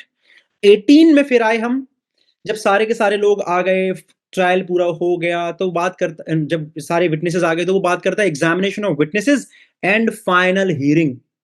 Final hearing order 18 बात करता है आपकी कि फिर हियरिंग होगी, एग्जामिनेशन ऑफ विटनेसेस के बाद में आपकी फिर हियरिंग होगी। 19 में फिर आ जाते हैं कि कई बार मम्मी कहती है कि नहीं ऋषभ मुझे तो तुम्हारे ऊपर डाउट हो रहा है कि तुम झूठ बोल रहे हो, तुम कोई एक स्पेसिफिक बात है कि तुमने दोबारा इसकी मैगी नहीं खाई, तुम एफिडेविट में प्रूफ करो। तो फिर ऑर्डर 19 में आ जाता है वहां पर। और फिर मम्मी के पास में जब सारे फैक्ट्स फिल्टर हो जाते हैं, मतलब कोर्ट के पास में जब सारे फैक्ट्स फिल्टर आउट हो जाते हैं, सारी चीजें हो जाती हैं, तब कोर्ट मतलब मम्मी अपना एक फैसला सुनाती है, जिसको दिया गया है order 20 of civil procedure code में, जिसको हम बोलते हैं judgment and decree, order 20 of civil procedure code. फिर उसके बाद क्या होता था, फिर हो रहा था कि बात नहीं कि ऋषभ कह रहा था कि संचित बात नहीं मान रहे, तो फिर मम्मी ने बोला अच्छा बात नहीं मान रहा, तो फिर ये एग्जीक्यूशन पे आ गए। एग्जीक्यूशन में कि आज कालकोठरी बंद कर दो, तो फिर वहां पर आप एग्जीक्यूशन के प्रोविजंस पढ़ोगे, मोड्स ऑफ एग्जीक्यूशन, कि इनको कालकोठरी में बंद कर दो, जेल मतलब सिविल प्रिजन दे दो, या इनकी मैगियां जब्त कर लो, मतलब इनकी प्रॉपर्टी को अटैच कर दो, XYZ। वो ऑर्डर 21 में आ गए। 106 रूल्स है, काफी कॉम्प्लिकेटेड है, जनरली नहीं पढ़ाते हैं और ऊपर से पढ़ाई कर ली जाती है, but that is very important, so you can read the execution entirely in entirety. फिर उसके बाद में हम चले जाते हैं कहां पर, अब जैसे संचित थे, संचित ने बोला कि मैं तो पिताजी के पास जाऊंगा। अब पिताजी मतलब आप वो लिटरल मतलब नहीं मत समझ लीजिएगा, मैं हायर कोर्ट को पिताजी नहीं कह रहा हूं, आपको समझाने के लिए मैं कह रहा हूं, ठीक है। वो चले जाते हैं अपील में। अब अपील दिया हुआ है section 96 of civil procedure code onwards, 96, 97, अब 100 है सेकंड अपील, फिर अपील अगेंस्ट ऑर्डर्स हैं, फिर appeal to the supreme court है, ऐसी बहुत सारी अपील्स हैं। रेड विद ऑर्डर 41, 42, 43, यहां पर हम चले जाएंगे। संचित जब अपील फाइल कर रहे हैं तो Sanchit has to read these provision, section 96 read with so and so. So order 41 है अपील का, ऑर्डर 42 है, ऑर्डर 43 है अपील अगेंस्ट ऑर्डर का, ऑर्डर 42 बात करता है अपील अगेंस्ट जो टू द कोट वगैरह के बारे में बात करता है, आपने डिक्रीज के बारे में बात करता है। ये सारे बेसिक ऑर्डर्स हैं। फिर कुछ बेसिक प्रोविजन है, रेफरेंस, रिव्यू, रिवीजन। संचित को लगता है कि नहीं नहीं, ये तो जुरिस्डिक्शनल एरर ही कर दी मम्मी ने, तो मैगी के मैटर में तो मम्मी को घुसना ही नहीं चाहिए था, क्योंकि ये तो मेरा और संचित का आपस का मामला था, तो ये बोलेगा मैं रिवीजन फाइल करूंगा। इसने रिवीजन फाइल कर दिया, उसका अलग प्रोविजन है। फिर उन्होंने बोला नहीं मम्मी, मुझे लग रहा है कि देखो आप तो मम्मी हो, आपने गलत डिसीजन फाइल दे दिया है, मुझे लगता है आप रिव्यू करो, तो रिव्यू के प्रोविजन में चले जाएंगे, 113 में चले जाएंगे। यही सीपीसी है। इसके अलावा सीपीसी में आप जो भी देखते हैं ना, ये सब मिसलेनियस प्रोविजंस हैं, स्पेशल प्रोविजंस हैं। जैसे अब आपने बोला सर फिर इतने सारे ऑर्डर्स क्या कर रहे हैं, मैं आपको बताता हूं। जैसे आपने बोला है कि सर मुझे टेम्पररी इंजंक्शन चाहिए, आप ऑर्डर 39 में चले जाओगे। एप्लीकेशन बेस्ड सारे ऑर्डर्स हैं जितने भी हैं। उसके बाद में आपने बोला सर रिसीवर, ऑर्डर 40 में चले जाओगे। आपने बोला सर मैं तो अनसाउंड माइंड हूं या माइनर हूं, या सामने वाली पार्टी अनसाउंड माइंड है, साइनर माइनर है, तो केस कैसे चलेगा, तो आपको एप्लीकेशन लगाना पड़ेगा, फिर ऑर्डर 32 सिविल प्रोसीजर कोड में। आपने बोला सूट बाय गवर्नमेंट, ऑर्डर 27 में आ जाओगे। सर फैमिली सूट है, ऑर्डर 32 कैपिटल ए में आ जाओगे। कंपनी के द्वारा सूट है, किसी और ऑर्डर में आ जाओगे। सर हमें जजमेंट चाहिए, अटैचमेंट चाहिए प्रॉपर्टी का बिफोर जजमेंट, है ना। जैसे ऋषभ ने बोला कि हमें सर ये चाहिए, मैगी पहले अटैच कर लो, मम्मी को बोला मैगी पहले अटैच कर लो, तो कल रात रात बना के खा जाएगा। अटैचमेंट बिफोर जजमेंट, कि मम्मी पहले मैगी रख लेगी, रुक जाओ भाई पहले फैसला सुनाने दो। ऑर्डर 38 में आ जाओगे। समझ में आ रही बात? यही है सीपीसी। आप बताओ मुझे, और जितना स्पेशल होते जाओगे उसका स्पेशल आपको रूल्स फाइंड आउट कर लेना है। Apart from that there is nothing in the CPC. कुछ बेसिक बातें समझनी है कि कोई भी जो लॉ होती है वो ऐसा नहीं होती कि वो केवल प्रोसीजरल लॉ है या वो केवल सब्सटेंटिव लॉ है। समझिए, जो सेक्शंस हैं सिविल प्रोसीजर कोड की, ये substantive part of the procedural law हैं, और जो ऑर्डर है वो procedural part of the procedural law है। ठीक है। अब थोड़ा सा मैं आप सबका एक छोटा सा टेस्ट लूंगा। आप सब लोग सेक्शन ऑर्डर 4 खोलिए एक बार। थोड़ा सा टेस्ट लूंगा मैं आपका इंटरप्रिटेशन चेक करना चाहता हूं। अगर आपके पास है तो खोलिए आप ऑर्डर 4।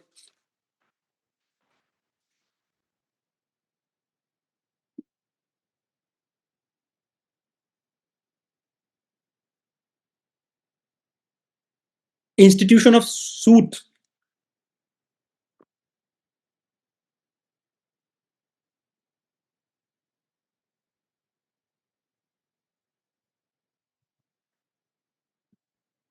Institution of suits. देखो इसमें लिखा हुआ है every suit shall be instituted by presenting a plaint in duplication to the court or such officer as it appoints in this behalf. Every suit shall be instituted by presenting a plaint. And then it uses the expression every plaint shall comply with the rules contained in so and so and so. Now go to section 26 for a while. Go to section 26.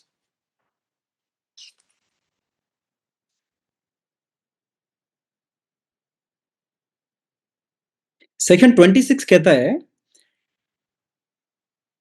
every suit shall be instituted by the presentation of plaint or in any such other manner as may be prescribed. Okay? Section 26 कहता है कि आप suit institute कर सकते हो either by way of plaint, by presentation of plaint, और in any other manner. लेकिन order 4 कहता है सिविल प्रोसीजर कोड का रूल 1 कि नहीं नहीं नहीं नहीं, केवल प्लेंट के थ्रू ही आप फाइल कर सकते हो। तो आपको दोनों में क्या कोई कॉन्फ्लिक्ट नजर आ रहा है कि नहीं आ रहा है? कॉन्फ्लिक्ट सॉल्व तो आप बाद में करोगे, पहले कॉन्फ्लिक्ट नजर आ रहा है कि नहीं आ रहा है, पहले ये बताओ मुझे। आ रहा है नजर? तो इसका क्या आंसर होगा? क्या आंसर होगा इसका? Can anyone tell me? सब लोग कह रहे हैं कॉन्फ्लिक्ट है। यस यस, मार दो इसको, कॉन्फ्लिक्ट है। हमें बड़ा मजा आता है, हम सैडिस्ट नेचर के लोग हैं सब। हमें लड़वाने में बड़ा मजा आता है। लड़ा दो आज, ऑर्डर इन सेक्शंस की आज हो जाने दो लड़ाई। ठीक है। Section prevails, yes see, section prevails. We are so much believer, we are not believer of harmonious construction, जबकि हमारा नेचर हार्मोनियस कंस्ट्रक्शन का है। हार्मोनियसली कंस्ट्रू करेंगे हम उसको, लेकिन हम सब लड़वाने में आ गए। आज सेक्शन जीत जाएगी क्योंकि सब्सटेंटिव है, वो तो prevail. You are absolutely right, sub section definitely prevail करेगी जब भी कभी कॉन्फ्लिक्ट होगा सेक्शन में और ऑर्डर में। बट आप पहले ये तो देखो कि कॉन्फ्लिक्ट है भी कि नहीं है। हम कंक्लूजन पे जंप क्यों करेंगे सीधे? सोचिए सोचिए।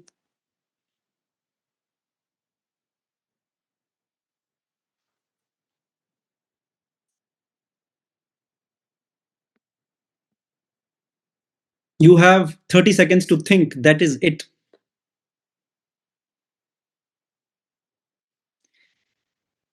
ये जो इंटरप्रिटेशन है ना, हमें यही डेवलप करना है। अगर ये हमारा अभी लॉ स्कूल के टाइम पे डेवलप नहीं हुआ, या अभी यंग जो हमारी एज है, लॉयर बने हैं हम लोग, तो बड़ी प्रॉब्लम हो जाएगी। हाँ, may be prescribed what seems to me, section definitely will prevail, but वो तो तब प्रिवेल करेगी ना जब कोई लड़ाई होगी उन दोनों में। दिमाग लगाओ।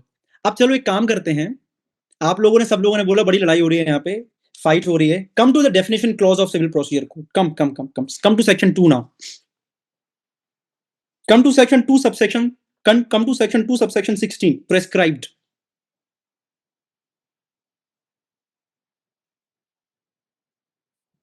क्या मतलब है prescribed? मतलब section 2 subsection 16 prescribed मतलब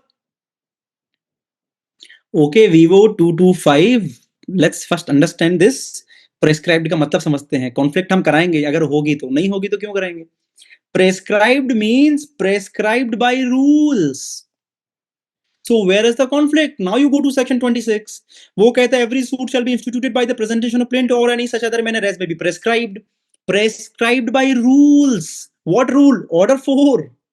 Order 4 कहता है कि आप plaintiff से कर लो। तो कहाँ conflict है? Conflict तो है ही नहीं, sorted है। आपने लड़ाई करवा दी, फाइट करवा दी, conflict करवा दिया, कोई conflict नहीं, there's no conflict.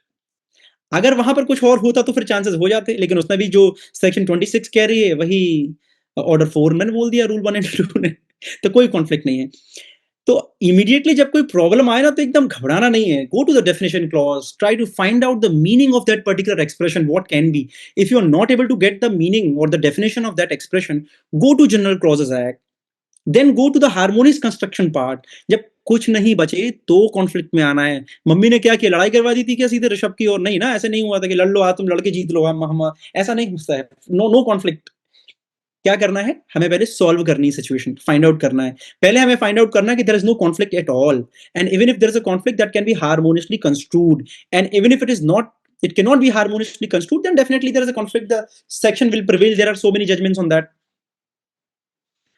Other manner as may be prescribed by rules. Yes, counterclaim नहीं, counterclaim is not a plaint. संक्षिप्त किसको किसको जरा इसमें मनीष, चलो मैं आज काउंटर क्लेम का भी डाउट क्लियर कर ही दे रहा हूं। चलो काउंटर क्लेम देखो, मैं आपको समझाता हूं। आप ना set of and counter claim books से, मैं कह रहा हूं आप मुल्ला उठा के पढ़ लो। आप मेरी 3 वॉल्यूम की कमेंट्री सिविल प्रोसीजर कोड की, आप उसको पढ़ लो उठा के। आपको नहीं समझ आएगा set of and counter claim में कॉन्सेप्चुअल क्या डिफरेंस है। वो सारे डिफरेंसेस हमें आ जाएंगे समझ में कि सेट ऑफ एस से स्टार्ट होता है, काउंटर क्लेम सी से स्टार्ट होता है। We are not in that. Basic difference क्या है, जैसे आप काउंटर क्लेम की बात कर रहे हो, मैं आपको समझाता हूं क्या होता है, आज समझ लेना, ठीक है? Conceptual difference I am just making in understand in 2 lines. Set of और काउंटर क्लेम का सिंपल सा फंडा ये होता है, जो कि ऑर्डर 8 में दिया हुआ है। आपने एक प्लेंट फाइल करी और मैंने आपसे बोला कि ऋषभ से मैंने बोला कि ऋषभ कोल्ड ड्रिंक सपोज देता है, सप्लाई करता है कोल्ड ड्रिंक, है ना? Rishabh don't mind. ऋषभ ने बोला, मैंने बोला ऋषभ 500 कोल्ड ड्रिंक सप्लाई करना है क्योंकि मेरी बेटी का बर्थडे है। ऋषभ ने बोला जी सर कर देंगे।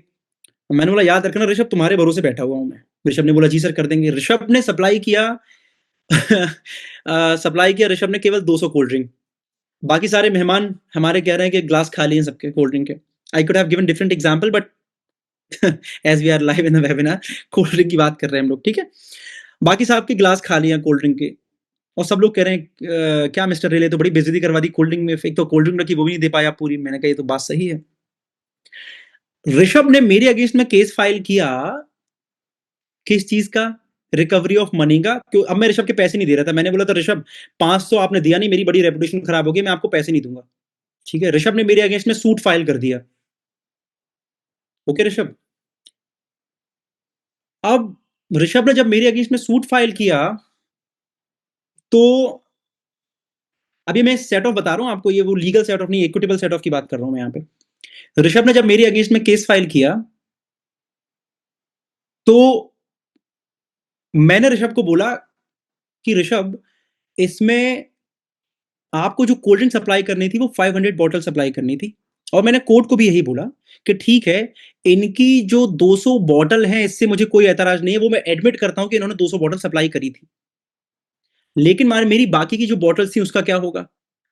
तो जनरली इक्विटेबल सेट ऑफ, जैसे कि हम बात करते हैं, लॉ परमिट नहीं करता है, लेकिन ये एक इक्विटेबल सेट ऑफ का एक ऐसा एग्जांपल है जहां कोर्ट बोलेगा ठीक है, why to increase the multiplicity of the litigation, इसको एक ही सूट में हम मिला लेते हैं, that is called a set off. Set off में मैं ये एक्सेप्ट कर लेता हूं कि ऋषभ की 200 बॉटल का पैसा मुझे देना है, लेकिन काउंटर क्लेम में ऐसा नहीं होता है। काउंटर क्लेम में मैं पहले कहता हूं कि ऋषभ ने 200 बॉटल भी सप्लाई नहीं करी है और ऋषभ को मेरा पहले का भी पैसा देना है। So in counter claim I deny even the facts which has been narrated in the plaint, the claim which has been narrated in the, or which has been averred in the plaint. Set off में और counter claim में ही difference है। Set off में मैं agree कर लेता हूं कि हाँ मुझे आपके 50 रुपए देने हैं, लेकिन आपको भी मेरे 50 रुपए देने हैं और 100 रुपए देने हैं, that is called set of. In counter claim मैं डिनाई कर देता हूं कि नहीं, मुझे आपके कोई पैसे नहीं देने, बल्कि आपको मेरे कोई पैसे देने हैं। समझ में आ गई बात? That is called the counter claim. और फिर सेट ऑफ में आप और जाओगे तो फिर लीगल सेट ऑफ और equitable set of. Generally legal set off में आप उतनी ही रिलीफ मांग सकते हो जो कन्फाइन होती है in the law, but equitable set off में जैसे मैंने आपको एग्जांपल दिया कि 300 वाली जो है मल्टीप्लिसिटी ऑफ प्रोसीडिंग्स बढ़ जाएगी, तो फिर उसका जिक्र है ऑर्डर 20 रूल 5 समवेयर में इक्विटेबल सेट ऑफ का, है ना, but that may not be there under order 8 rule 6 और 6 से जो भी है। तो ये है सिंपल सा सेट ऑफ इनकाउंटर क्लेम में, जैसे बताऊं मैं। Can we say that section 26 laid down the rule of institution of suit, whereas order 5 for CPC prescribe the matter of registration of... नहीं, सेक्शन 6, सेक्शन 4 एंड 26 दोनों same ही है, वो साथ में चलती है, so you don't have to read it separately, है ना। Sir, how to decide when to file an appeal और revision either before the district court और honourable high court? How to decide when to file appeal? देखो, अब मैं ये भी समझा देता हूं आप लोगों को। When to file an appeal in civil procedure code, अगर आपके पास में कोई भी इम्प्यून जजमेंट है, तो जो अपील का प्रोविजन है ये है अपील अगेंस्ट डिक्री। ठीक है, आपके लॉ स्कूल में जब या कभी आपने पढ़ा होगा कि डिक्री एंड ऑर्डर में डिफरेंस बताओ, डिक्री एंड ऑर्डर में डिफरेंस बताओ। आपने अपनी फैकल्टी से कभी पूछा है कि सर हम क्यों पढ़ें डिक्री एंड ऑर्डर में डिफरेंस? आप ये बताओ पहले, what is the importance of studying this decree and order में डिफरेंस? नहीं पढ़ना हमें डिफरेंस, क्या करेंगे, क्या है इसका रेलेवेंस, क्या इसकी इंपॉर्टेंस है? कभी पूछा आपने हम क्यों पढ़ रहे हैं डिफरेंसेस, क्या लॉजिक है, क्यों पढ़ाया जाता है इतना ज्यादा? कई बार तो किसी लॉ स्कूल में स्टार्ट ही सीपीसी यहीं से होती है, decree, kinds of decree and difference between decree and judgment and order. Logic समझो, डिक्री एंड जजमेंट में डिफरेंस आप बता दोगे। जैसे मैंने बोला डिक्री एंड फाइनल ऑर्डर में डिफरेंस समझना है। क्यों समझना? उसका रेलेवेंस ये होता है because in law every decree is appealable, every single decree is appealable in law, but every order is not appealable. अब अपीलेबल का भी इंपॉर्टेंस समझो। जब आप अपील में जाते हो, अपील की रेमेडी रिव्यू एंड रिवीजन से फार बेटर होती है और बहुत बड़ा स्कोप होता है अपील का, क्योंकि आप रीहियर करते हो सारी अपने फैक्ट्स को, सारे एविडेंसेस को रीअप्रिशिएट कर सकता है कोर्ट। एपीलेट कोर्ट के पास में बहुत पावर है। ठीक है, सो अपील, जैसे फर्स्ट अपील की हम बात कर रहे हैं, तो आप चाहते हो कि आपका अगर कोई अगेंस्ट में जजमेंट आए तो आपको हमेशा अपील का प्रावधान मिले, क्योंकि आप कोर्ट में मैटर फिर आप जा सके, फिर से रीअप्रिशिएट हो सके चीजें। अपील हमेशा व्यक्ति चाहता है। रिवीजन तो लिमिटेड होता है जुरिस्डिक्शन से रिलेटेड, रिव्यू भी अपरेंट और error apparent on the face of the record पे होता है। So everyone wants appeal because appeal is a statutory right, it's not an inherent right, it is an statutory right. तो जब appeal आपके पास होती है, अब लॉ कहता है कि भैया every decree is appealable but every order is not appealable, only those orders are appealable which has been given in the which has been allowed in the CPC. So आपके जितने भी ऑर्डर 43 में जितने भी ऑर्डर्स हैं, आप order 43 खोलना, केवल वो ही ऑर्डर हैं जो अपीलेबल हैं, उसके अलावा कोई भी और ऑर्डर अपीलेबल नहीं है। इसीलिए हम कोर्ट में फाइट करते हैं कि साहब जो डिक्री लोअर, जो ऑर्डर लोअर कोर्ट ने पास किया है ना, ये ऑर्डर नहीं है, ये डिक्री है। अभी तो डिफरेंस हमें समझना होता कि डिक्री क्या है, एनीथिंग यू नो, डिक्री जो कि कंट्रोवर्सी को फाइनली सॉल्व कर देती है, ये एडजुडिकेशन कर देती है, क्योंकि बहुत सारे ऑर्डर हैं जो डिक्री बन के बैठे, जो डिक्री क्या बोलूं मैं उसको, कि बहुत सारे ऑर्डर हैं जो ऑर्डर का रूप धारण करके बैठे हुए हैं, लेकिन वो है एक्चुअली डिक्री। यही तो लॉ का गेम है, यही तो आपको खोजना है, कर्टन के पीछे जाना है, फाइंड आउट करना है, अरे भैया आप तो डिक्री थे, आप ऑर्डर बन के क्यों बैठे हो? जैसे कई सारी डीम्ड डिक्री होती हैं, आप अगर पढ़ोगे ऑर्डर 7, आप अगर डिक्री की डेफिनेशन पढ़ोगे, उसमें लिखा होता है rejection of plaint shall be, order for rejection of plaint shall be deemed to be as a decree. अब वो तो ऑर्डर है ना, उसको क्यों डिक्री मान रहे हो? Rejection of plaint. तो rejection of plaint is an what is that? That's a decree. अगर कोर्ट ने प्लेंट को रिजेक्ट कर दिया तो डिक्री है, लेकिन अगर रिजेक्ट नहीं किया तो डिक्री नहीं है। फिर आप रिवीजन फिर आपको देखना पड़ेगा कि आप first appeal against order file करोगे कि रिवीजन फाइल करोगे। तो आपको सबसे पहले क्या चेक करना है, अपील फाइल करना है कि क्या जो ऑर्डर हुआ है, पहला क्या वो डिक्री है, दूसरा अगर वो डिक्री नहीं है तो क्या वो अपीलेबल ऑर्डर है अंडर 43 में। तो आप 43 में जाइए, सारी लिस्ट चेक कीजिए। अगर आपको लगता है कि हाँ भैया ये तो अपीलेबल ऑर्डर में आ रहा है, तो आप FAO, दिल्ली में जाता है FAO, first appeal against order. और अगर डिक्री होती है तो ये जाती है आपकी RFA, regular first appeal, RFA जाती है। और अगर ऑर्डर के अगेंस्ट में होता है तो क्या जाता है? FAO जाता है। सेकंड अपील होती है तो ऐसी वो एस में कन्वर्ट हो जाती है, R से, रेगुलर फर्स्ट अपील RSA बन जाती है, रेगुलर सेकंड अपील बन जाती है। ठीक है, तो आपका रवि बनर्जी मैंने आंसर कर दिया है कि कैसे फाइंड आउट करना है। तो पहले आप देखिए कि वो किस में फाइंड आउट हो रही है। और अगर कुछ समझ नहीं आ रहा है तो then you have to fight in the court, we have to argue in the court that as per the law this order is actually a decree, that's why I am filing an appeal. तो उसकी pleadings आपको डालनी पड़ेगी। No, someone is writing, but decree is also called a final order, right? No, no, no, no, you are wrong. Final order and decree both are different. Sometimes final order can be a decree, but not always. Not always. Order अलग है, decree अलग है, judgement अलग है, but sometimes मैंने आपको बताया ना कि फाइनल ऑर्डर डिक्री का रूप धारण करके ऑर्डर बन के बैठे रहते हैं, वैरूपी बन के बैठे रहते हैं कि पहचानो। लॉ यही तो है, चैलेंज दे रही ना आपको, पहचानो मैं डिक्री हूं कि ऑर्डर हूं। अब इतना ही सिंपल होगा, अगर हर चीज राइटिंग में मिल जाएगी फिर तो बहुत आसान हो जाएगा ना सबके लिए। सो this is the way, that's how you find out. So read very carefully, decree and order में डिफरेंस, ऐसे रेक्टिफिकेशन नहीं करना है। और एज अ लॉ स्टूडेंट आपको मैं एक सलाह देता हूँ, एक एडवाइस देता हूँ कि जब भी कोई भी लॉ का प्रोविजन पढ़ो, अपने फैकल्टीज से पूछो, अपने आप से पूछो कि सर इसका इंपॉर्टेंस क्या है, मैं क्यों पढ़ रहा हूं ये। अगर आपको उसका इंपॉर्टेंस ही नहीं पता है, then it makes no sense, to study that particular subject and topic। और इसीलिए फिर उसके बाद में इंटरेस्ट नहीं आता है, क्योंकि हमें चीजें, बेसिक चीजें पता नहीं होती हैं। ओके, एनीवे, हाँ जी, आप अपने प्लीज डाउट पूछ सकते हो किसी को। अगर can illegality of preliminary decree be challenge at the time of final decree? Illegality of final preliminary decree, आपको प्रिलिमिनरी डिक्री को चैलेंज करना पड़ेगा एपलेट कोर्ट में। आप लॉ ये कहता है कि जैसे ही प्रिलिमिनरी डिक्री आती है, आपको immediately you have to challenge that. Final decree अलग है, प्रिलिमिनरी डिक्री अलग है, you have to generally challenge that. अब हो सकता है कोई जजमेंट हो जो ये बात करते हो कि हाँ भाई illegality of fine, because preliminary decree ऐसा नहीं है कि फाइनल डिग्री में टाइम पे आप इसको चैलेंज नहीं कर पाओगे, क्योंकि अगर आपको इलीगैलिटी दिखानी है then either you have to file appeal और यू फाइल रिवीजन, जो भी आपको लगता है सूटेबल उस पर्टिकुलर सिचुएशन पे। जनरली अपील ही जाएगी अगर डिग्री इलीगल है तो, but you can not challenge that at the stage of the final decree. Final decree, अब समझो प्रिलिमिनरी डिग्री और फाइनल डिग्री क्या है। मेरा एक घर है जो मेन रोड में है, और कोर्ट ने प्रिलिमिनरी डिग्री में ये बोल दिया कि इस घर के 4 हिस्से हैं और 4 भाई हैं, तो चारों को एक हिस्सा मिल जाएगा, मतलब 1/4 मिल जाएगा। अब कौन सा हिस्सा किसको मिलेगा ये फाइनल डिग्री में डिसाइड होगा। Final decree has nothing to do with the preliminary decree now, वो चैलेंजिंग और इलीगैलिटी और वो सब। तो वो बोलेगी मैंने 1/4 डिसाइड किया था, 1/4 में बड़े बेटे को आगे का मिलना है कि पीछे का मिलना है, कि किस तरीके से मिलना है, पटवारी अपॉइंट होगा, कमिश्नर अपॉइंट होगा, लोकल कमिश्नर अपॉइंट होगा, वो फिर बाइफरकेट करेगा उस प्रॉपर्टी को। That is called a final degree.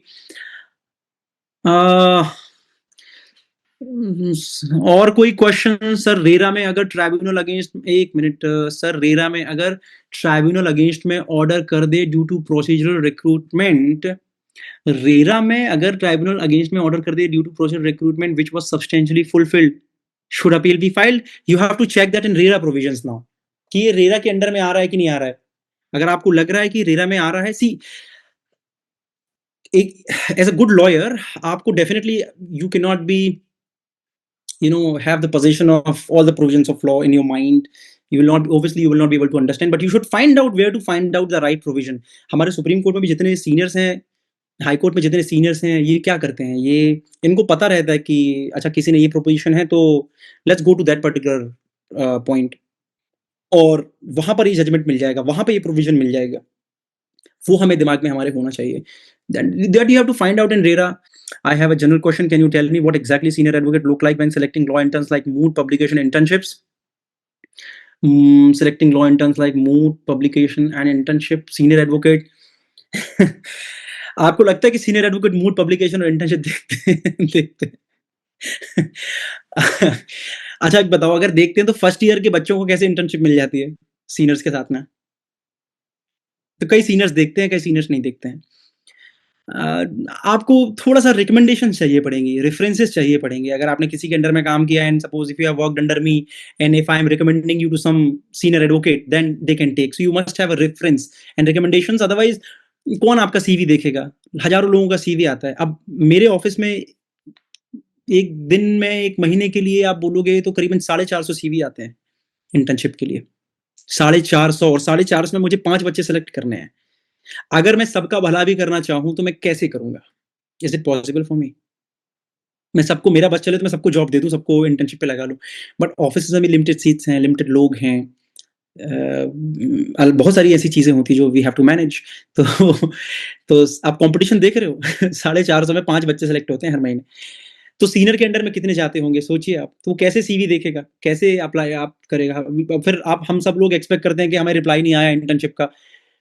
तो इंटर्नशिप का रिप्लाई जनरली उसको किया जाता है जो सिलेक्ट हो जाता है, क्योंकि 400 लोगों को अगर रिप्लाई करने बैठेगा तो एक एसोसिएट या एक एचआर तो इसी के लिए चाहिए जो रिप्लाई करता रहे मेल का। That may not be possible. Sir unmuting का ऑप्शन अलाउ कर दीजिए, मेरा ऑलरेडी 2 क्वेश्चंस अनसीन चल रहे हैं। सत्यम कहाँ हो तुम? सत्यम अपना वीडियो चालू करो तो आओगे मेरे सामने, तो मैं अनम्यूट करूंगा आपको। If you can do that. Okay Satyam, I am so sorry. Yes Satyam. Sir thank you so much. Sir मैं अभी क्राइस्ट में 3rd ईयर में लॉ स्टूडेंट हूँ। जी। तो 2 क्वेश्चन सर आपसे है। सर पहली चीज तो आपने जिस कॉन्सेप्ट के बारे में बात, मतलब आप जो समझाए वो लिटरली बहुत आसानी से समझ में आ गया। लेकिन सर ये चीज आपने तब डेवलप किया जब मतलब आप हर चीज को जाने समझे, राइट? अब सर मेरे जैसा बच्चा जिसको हर चीज पता नहीं है लॉ के बारे में, और वो एक भूखा बच्चा होता है ना सर, कि उसके पेट में बहुत ज्यादा ज्ञान लेने के लिए वो रहता है। लेकिन सर हार्मोनियस कंस्ट्रक्शन जैसे टर्म्स या फिर इंटरप्रिटेशन ऑफ स्टैट्यूट्स, सर ये सारे टर्म सुनने में बहुत इजी लगते हैं, लेकिन इनका काम जिंदगी भर चलते रहते हैं। अब सर कोई मेरे जैसा बच्चा ये सारे कॉन्सेप्ट का लिया कैसे? आपने तो बताया कि जनरल एक्ट में जाओ, हार्मोनियस कंस्ट्रक्शन का ये करो, यूज करो सब चीज, लेकिन सर मेरे ऐसा बच्चा जाएगा कैसे? मैं बताता हूँ कैसे जानेगा। How to find out these things. 2nd year and 3rd year में हमारे पास कोई ऑप्शन होता नहीं है, तो हम अपने सोर्सेस को फिल्टर आउट करते हैं। इंफॉर्मेशन आज के जमाने में इतनी फ्री इंफॉर्मेशन है कि आप थक चुके हैं फ्री इंफॉर्मेशन लेके। कि मेरे साथ, आप तो बहुत दूर की बात है, मेरे साथ ये होता है कि मुझे यूट्यूब पे कुछ करना होता है काम की चीज, और मैं रील्स में चला जाता हूं, और फिर मुझे 10 मिनट बाद होश आता है, अरे अरे अरे for what purpose I have come here, मैं भूल गया। तो इतनी ज्यादा इंफॉर्मेशन है सत्यम, इतनी ज्यादा इंफॉर्मेशन है कि that we are not able to find out where to take the information, how to take the information. That is the most important thing. दूसरी बात पे आता हूं आपकी। अब आपको ये समझना है कि आपको सोर्सेज क्या रखने हैं आपके। तो जैसे मैंने आपको एक यूट्यूब चैनल बताया, you watch a good YouTube channel. What YouTube channel you have been watching, think about it. आप पता नहीं क्या चैनल देख रहे हो किसी का, जिसके पास, जो पढ़ता ही नहीं है, जो खुद दूसरे वीडियोस देख के आपको वीडियो बना के दे देता है फॉर एग्जांपल, है ना। हम रियल सोर्स क्या है आप फाइंड आउट करो। जैसे मैंने आपको एक चैनल बताया, आपने आज तक जस्टिस रोहिंटन नरीमन का चैनल देखा है? आपने नहीं देखा। अब देखो आप, उनके चैनल में सब्सक्राइबर भी होंगे 12-13 हजार, लेकिन नॉलेज इतना भयंकर होगा उसमें कि कॉमन लोगों के जनरली समझ में नहीं आएगा। तो उसमें जो क्रीम है, वो जो भी 12-13 हजार है, वो क्रीम है, वो वहां पर है। आप अरविंद दत्तार का चैनल, सीनियर एडवोकेट है अरविंद दत्तार, उनके चैनल देखा है आपने यूट्यूब पे? आपने नहीं देखा होगा। देखा, आप सुनो कितनी स्पीच सुनी है आपने उनकी। So you watch, you have to find out your sources. Then when you are in law school, आप ना किताब पढ़ना स्टार्ट करना पड़ेगा आपको। आप कमेंट्रीज पढ़ो, दैट इज योर सोर्स। कहीं ना कहीं जैसे आपने कॉन्स्टिट्यूशन पढ़ना स्टार्ट किया, आप ठीक है, आपने जे एन पांडे से स्टार्ट कर दिया पढ़ना। अब आप उसी एक, जैसे आपने पढ़ा आर्टिकल 141 को पढ़ा है ना, law declared by supreme court shall be binding in all courts with in the territory of India. पहला क्वेश्चन आपके दिमाग में आएगा कि अगर सुप्रीम कोर्ट के द्वारा बोली गई लॉ हाई कोर्ट पे बाइंडिंग है, लोअर कोर्ट पे बाइंडिंग है, और उन्होंने अगर नहीं माना तो क्या होगा। जैसे ही ये क्यूरियोसिटी आपके दिमाग में आएगी, भाई मैं लोअर कोर्ट पे जजमेंट दे रहा हूं कि नहीं, वो बोलेगा मेरे को नहीं मानना जजमेंट, मैं क्या करूंगा? जैसे ये क्यूरियोसिटी मेरे दिमाग में आएगी, ये पॉइंट जेएन पांडे में नहीं दिया होगा, for that I have to shift to MP Jain. मैंने एमपी जैन पूरा पढ़ा, एमपी जैन में भी नहीं दिया। वहां पर कुछ ऐसे टर्म्स यूज किए गए थे, harmonious construction, conflict and so. फिर मुझे पता चला अच्छा ये भी कॉन्सेप्ट होते हैं। Then I shifted to D D Basu, then I shifted to H M Seervai, then I shifted to D D Basu 50 volume, then I shifted to Arvind Datar. That is called research. कैसे पता चलेगा? You have to read the things, otherwise तो आप पागल हो जाओगे after final year. आप develop नहीं कर पाओगे लॉ को। सो अगर आप थर्ड ईयर में हैं, अगर आप सेकंड ईयर में हैं, go and start sitting in library.